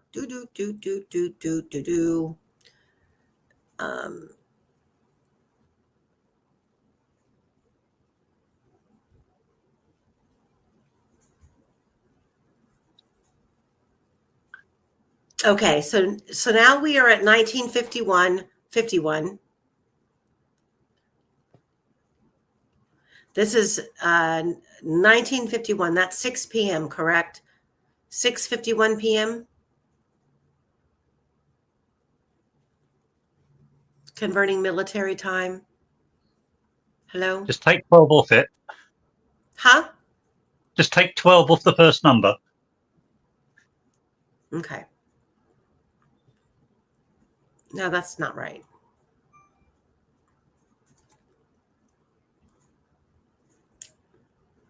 $1951.51. Incoming voicemail from Best Aunt Ever. 1952.22. Incoming voicemail again from 176-747-9. Wait a minute. 176-647-94808, which is unknown. That's another incoming voicemail. We don't know what was said. We just know the time the voicemail was left. 1952.43. Law enforcement rang Liberty's phone and it went to voicemail. That right there is your key.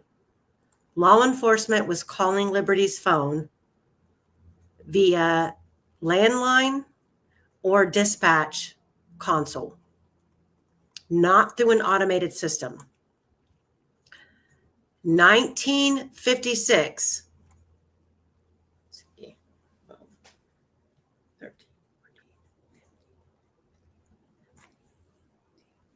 This is 7:56. This is almost 8 o'clock p.m. Cell site or timing advance estimate with the geolocation Source of radius data, there was a text from Ron Logan's phone using Wi-Fi location center point. The radius estimate was approximately 3 to 5,400 yards.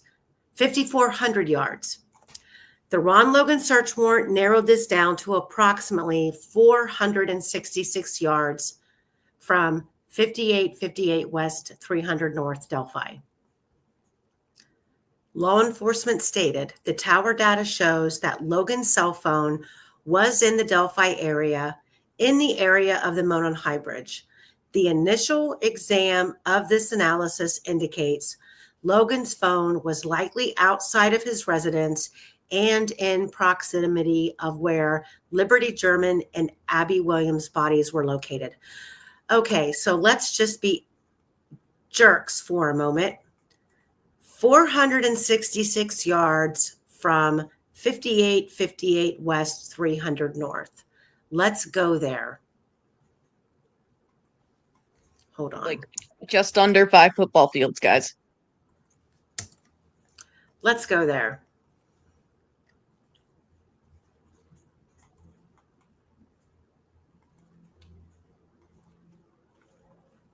If you're trying to bring it up, you still have the document up.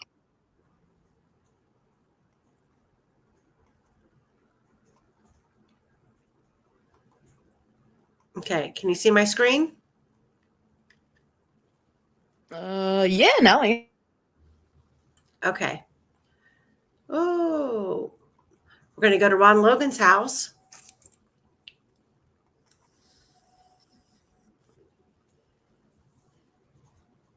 So there's Ron Logan's house. Now we're going to do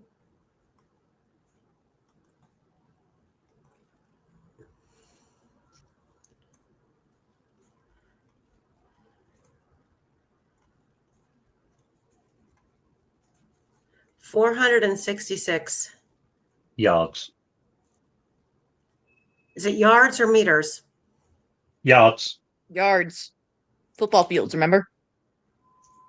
American football field. Fuck off question. Approximately 425 meters.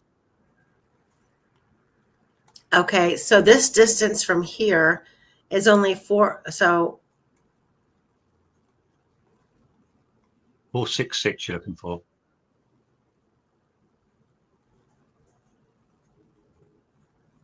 Oop.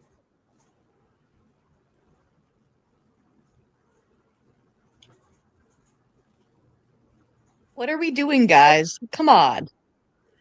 There's 466 yards. God. What are we even doing? This would be funny if it wasn't so sad. It's just a coincidence, honest, Gov. Oh my God. It fits like a fucking glove. Come on, that's kind of crazy. Isn't it?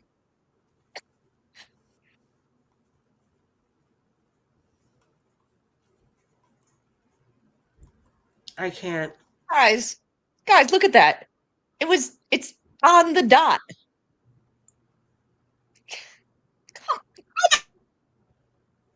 I can't.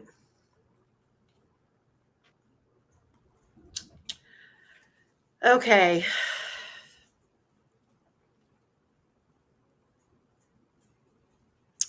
So where were we? That's that. And it all goes quiet. Yeah, I mean, Well, I'm screaming, but the mic is muted.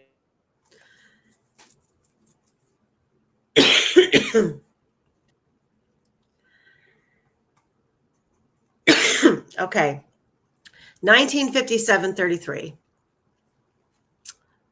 Well, 1956, which is almost 8 o'clock. This goes over Ron Logan's being in the vicinity of the bodies of where Liberty and Abby was found.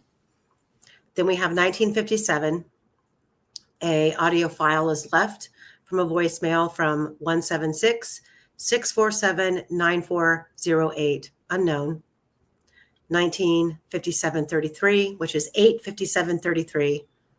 Another audio file, incoming voicemail from Chris Bridge, which is the maternal grandmother, 8:08 in 18 seconds. We have an AT&T location, again, near Patrick Westfall's house, which is not in the expert report.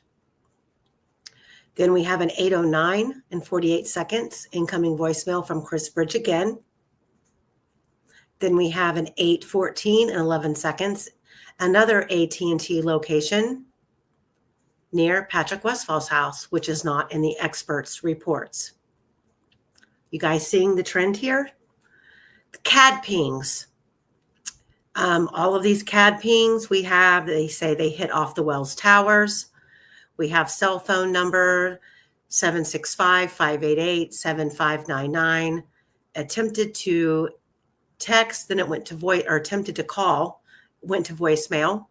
We have a ping at 8:47:23. AT&T tower, again, hits the Wells Towers, not in the experts report. Liberty's phone at 8:52:04. We have a location ping with the coordinates near Patrick Westfall's house, again, not in the expert report.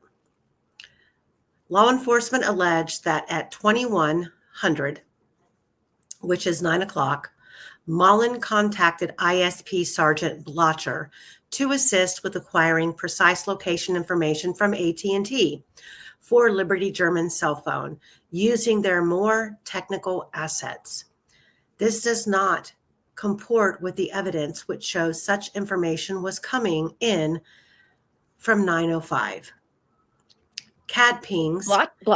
Blotcher is the only cell guy that I actually trusted working this, because he had such a good record and he was very impressive. And he died. Cancer. Rest in peace. So we have a CAD report at 9:20. Again, 9:20:01. We have another AT&T location that just simply hits on the Wells Tower, which is not in the experts reports. We have a CAD. It's worth pointing out that the Wells Tower is just up the road from PW's as well, isn't it? It is. So they were getting a very strong signal, and nobody was acting upon it. I mean,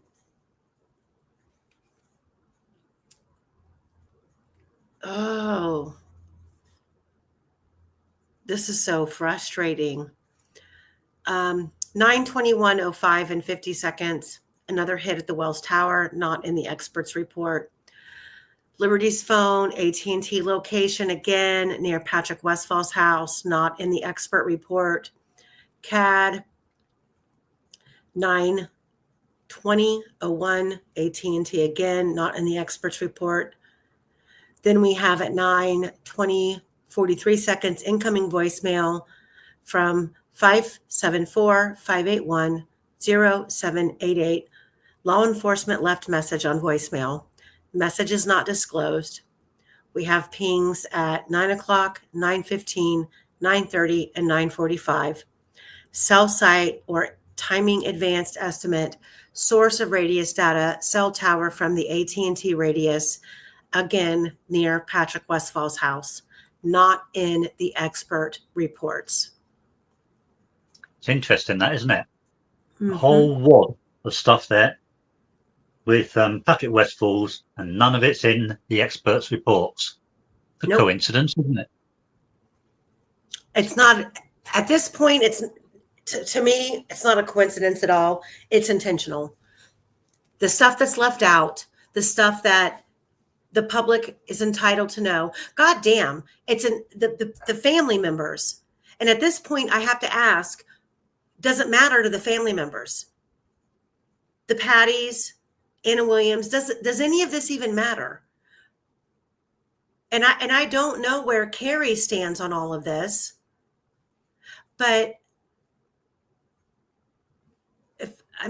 she should have a podium in front of her with a microphone screaming this bullshit that her child went through and that this corrupt community basically covered up. And she would have an army of people behind her. I don't know what, like, why. I mean, none of us have ever met Abby and Libby. And it bothers me every single night when I lay down to go to sleep, wanting to know what I can do to help solve what really happened to them. So frustrating. Let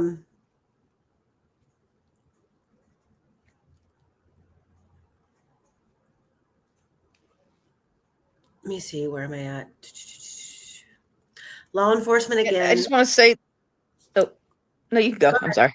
No, go ahead. I just want to say, look, if we ever want Carrie to join us or, in something like that, or speak out or, against kind of, the grain, then we have to approach her with kindness and we have to approach her with understanding. And because it's really important. Like, I know that some people may have had interactions, some people with her, some people may assume, certain things by her silence, but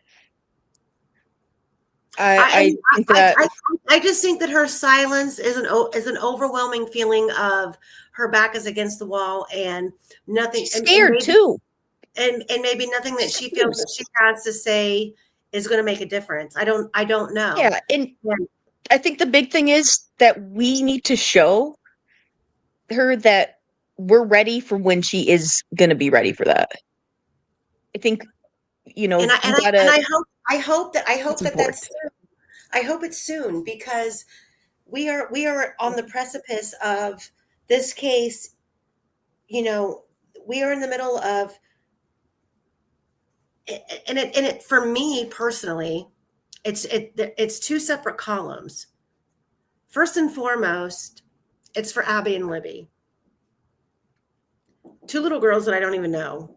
I have daughters, and I can't imagine one of them being taken from me in this kind of way. I lost a sister, and I will never forget that day. I will never. That is, like, some people can tell you exactly where they were when 9/11 happened. When my sister was in her car crash after going through a domestic violence situation, I can tell you from the moment that call came in, every second of that day. I don't know why it's embedded in my brain, but it is. So I can't imagine from a mother standpoint what that's like, and how you would ever bounce back. I can't imagine how difficult it was to talk about it for a while too. Right. Knowing that she's on the outskirts looking in. When you look at the Patties and what they've been able to control in this narrative and the community, and I'm sure she's second guessing everything that she did too, and that's hard. I'm sure it is, but she needs to know at this point in juncture in this case that she has a voice. She has, and if she's not happy with the outcome, we will see to it that she gets her platform and she gets to have her say. I don't need to have her come on my channel. We'll protect her. We'll protect her from people who disagree with her. It's not even a matter of disagreeing with her, but I don't know what she's been through. I don't know where, I don't know the ins and outs of how she's been treated. I mean, we do know publicly, but we don't know privately the things that have gone on. And it's going to be her choice. It's going to be her choice. Yeah. We're not owed that, but the thing is, we got to leave that door open, and it is a group effort, a community effort, if we want to make that a reality. Is all I'm trying to say. I just want her to know that she has a platform to come on and say. She could come on here on this channel and say, Amy, shut the fuck up. I think we got the right guy. And just tell us why. And if she has something else to say, I would give her that platform, because I feel that after all that's been said and done, she deserves that. But I don't.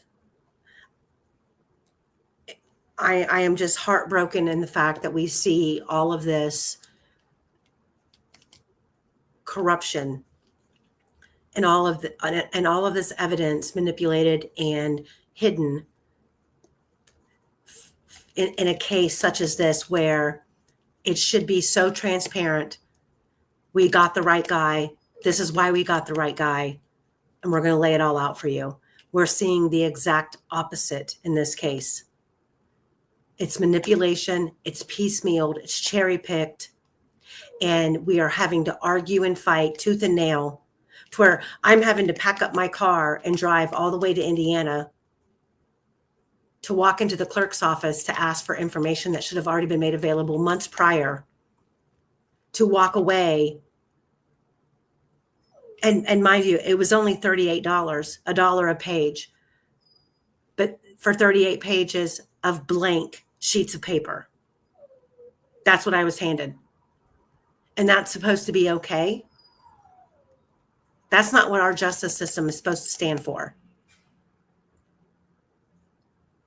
Not at all. And this county, this law enforcement, these people involved, Nick McClelland, yes, I'm calling you out.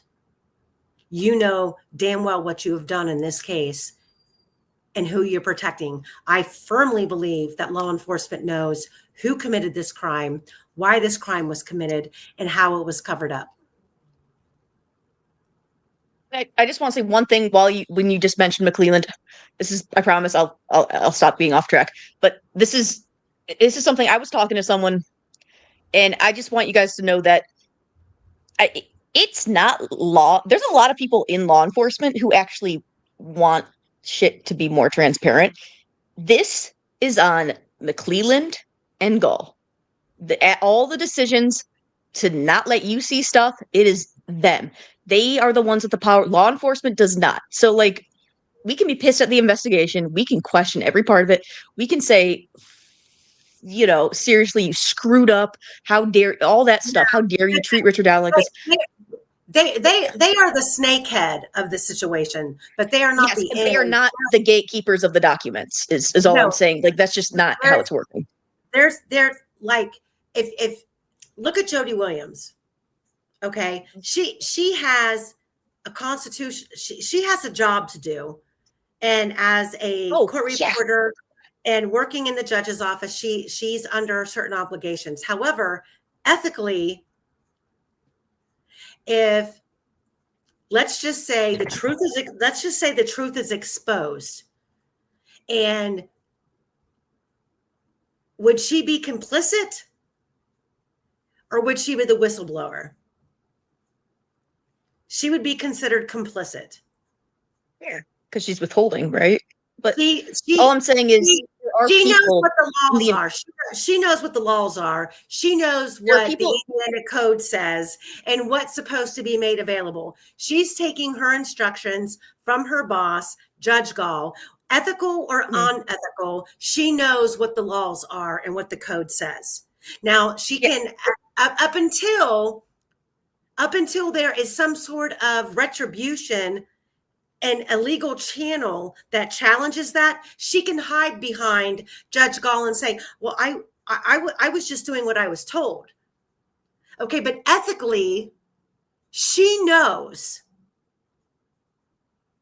what she's doing is wrong. The games that she's playing with these documents is wrong. I just want to say, though, that I can't name names, but there are people who have pressed McClelland, who have literally tried to work him before trial to get this thing televised. People in law enforcement, on the investigation, there are people who did that. So it's about knowing, I guess, who the gatekeepers are, who actually has the key to. Like, it's easy to blame certain people, but sometimes we're blaming the wrong people is all I'm saying. Well, do you really think that Nick McClellan wanted the trial to be televised? No, I'm saying he absolutely didn't. I'm saying that there were people who were trying to talk to him to get him to convince Gall to have it televised. Well, we know that. And there's a Yeah, reason no, why. but I'm saying these people, I'm saying a lot of these people, some of these people were involved in the investigation as law enforcement because they have an interest in, a lot of them are like, I want this to be transparent so that people stop fucking questioning this. But then, well, so it didn't help them. But yeah, they're not helping themselves at all, 100%. no, It's a lot of contradictions. And if they would go above board and speak out against the wall of those in charge, they would be out of the job. 100%. They would be out of a job. Yes. So But it's just something to keep in mind, guys. That's all. Okay, I'm going to keep going. So let me see here. We've already been on here for 4 o'clock. I have sorry, to I'm sidetracking you. Yeah, no, it's okay. This is probably going to be a part 5. We're still not to the good shit yet. Quester's he's drinking a hot latte and saying, "Bitches, shut up." Would I say a thing like that? Say it much more eloquently. Okay, so let's see. All we have now going on is we have CAD, we have Liberty's phone. We have CAD, we have Liberty's phone. More of the same. AT&T location pings. We have incoming voicemails, messages not disclosed. All of the geolocations still have us at 21:29 and 20 seconds and 21:45 and 6 seconds, still near Patrick Westfall's house. Problem. Law enforcement alleged that approximately 21:30, Blotcher contacted AT&T. This is the 9:30 at night. Blotcher contacted AT&T and asked AT&T to ping Liberty's phone. Clearly, they were already pinging. The pings came in from AT&T every 15 minutes, showing the longitude and latitude of the phone with a radius estimate and source of the data. This does not fit the evidence, which shows pings coming in from 1905. Exactly. The pings had already started. AT&T was already attempting to track the phone. CAD report, ping 21:55, 24 seconds. Another geolocation hitting at the Wells Tower at 21:57 and 40 seconds and 22:08 and 55 seconds. 2 incoming voicemails from Chris Bridge. Cell site timing advance estimate, source of radius data, cell tower data from AT&T, approximately 3 to 5,400 yards. Result, no response. Ron Logan enters the picture again at 22:16. Cell site or timing advance estimate. Source of radius data is a text message by Ron Logan's cell phone. Wi-Fi location center point approximately 466 yards from 5858 West, 300 North again. So 22:16, he was out there initially at 19:56. He's still out there at 22:16. It's 2 hours, y'all. Almost 2 hours that his phone is pinging basically at the crime scene. Worth noting that it said Wi-Fi location center point, which would sort of indicate that the crime scene was in Wi-Fi range. Wi-Fi range for him because he was Yeah. connected to the Wi-Fi, which is odd. Yeah, that's impressive, actually. Yes, it's odd because outside of 300 feet from a residential property, you should have a really hard time staying connected to the Wi-Fi. Unless you've got a booster. A really good, decent booster could take you to 1,000 yards. And a farmer. I mean, the other thing I'm thinking about is he's up higher than the crime scene, so maybe there's less interference in terms of like topography. I don't know. Well, the trees would cut the range down significantly. But if he's got one of the super duper boosters that goes to 1,000, cut it in half, you can still get there. Yeah, but this is Ron Logan. I don't know if he would. Ron Logan is a lot more savvier than he leads on to believe. And if you believe the rumors and you believe I mean, Jesus Christ, there were 2 search warrants served at his property shortly after the murders. He had enough guns to fill up a freaking van. He took his computers to a local computer store to have them wiped clean. And an employee at the computer store claimed that he had CSAM on his computer. What? Yes. Where's this? I don't remember this. Yeah, well, you got to move in search certain warrant? circles. It happened. Okay, never mind. And then anyone who has a large space of land would more than likely have one of those boosters for when they're outside. I've got a large space of land. My nana had a large space. She had thousands of acres. She didn't have a booster. Sorry, buddy.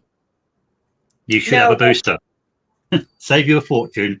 She should, but she's a beet farmer. there's a lot of people that Ron Logan was in communication with on the nefarious level, that it would make sense that he's a lot more. I mean, put it like this. I mean, we read the first initial search warrant on his property where law enforcement notated that when they got there, his first response was, "Why did it take you so long to serve this warrant? Why are you serving it on a Saturday?" As if this was, not a new thing for him. And 2, that he pulls out a flip phone because he had just gone to an auction the day before and purchased farm animals. And he was trying to get a hold of his son to have his son come and take care of the animals because he was going to be detained. And the officer notated that he pulled out a flip phone from his pocket to make these phone calls while an Apple IV cell phone was laying on his kitchen table. An Apple IV is probably using it as a chopping board. An Apple iPhone 4. Good grief. Oh, wait. It's in the document. I've read it on here. Yeah, I remember that. I'm giggling at Quester. So you guys are going to hate me, but I have to go. I have Done it people, again. It is. I've been on it. We've been on here for 3 hours and 42 minutes. And How far did we get? Did we at least get through a page? yeah, we only have, Thank we gosh. did. We got through a lot. We only have a page. We have 2 pages left, which will give us enough material for next Monday. We might get it done in a week. Yeah.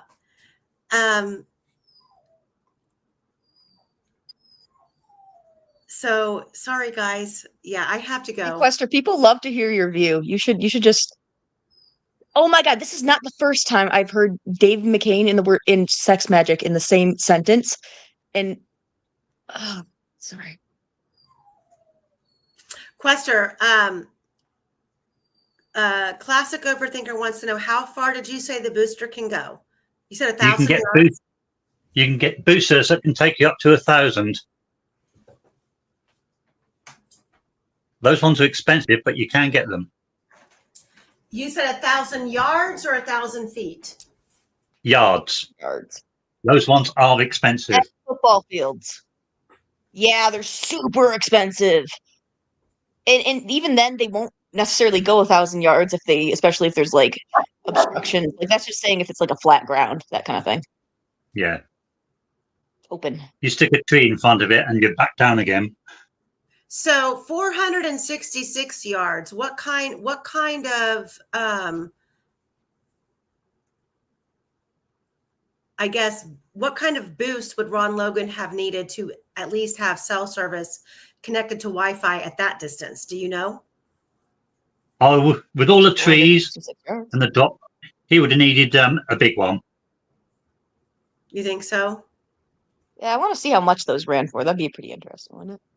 Yeah, look that up so we can see. Like I feel like Ron Logan was a spender in certain areas of his life, but I mean, I don't know about like in the technological part of it, but I'm telling you all right now that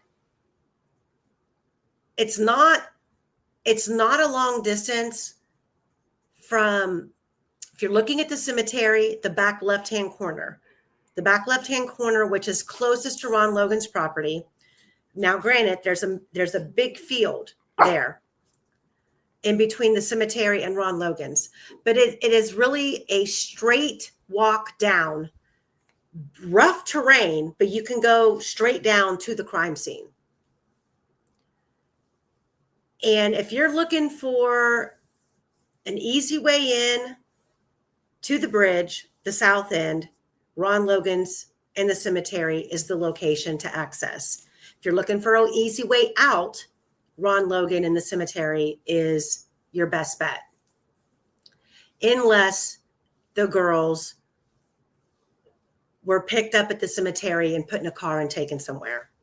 Why they would be brought back and taken down to that location, I do not know. But somebody knows. In the words of Doug Carter, who I want to pinch his head right off his shoulders, law enforcement knows. Law enforcement knows who did this, and it wasn't Rick Allen. Someday you'll know what we know. Dung Carter, yeah. So for now, guys, I work tomorrow. So I work Wednesday, Thursday, Friday.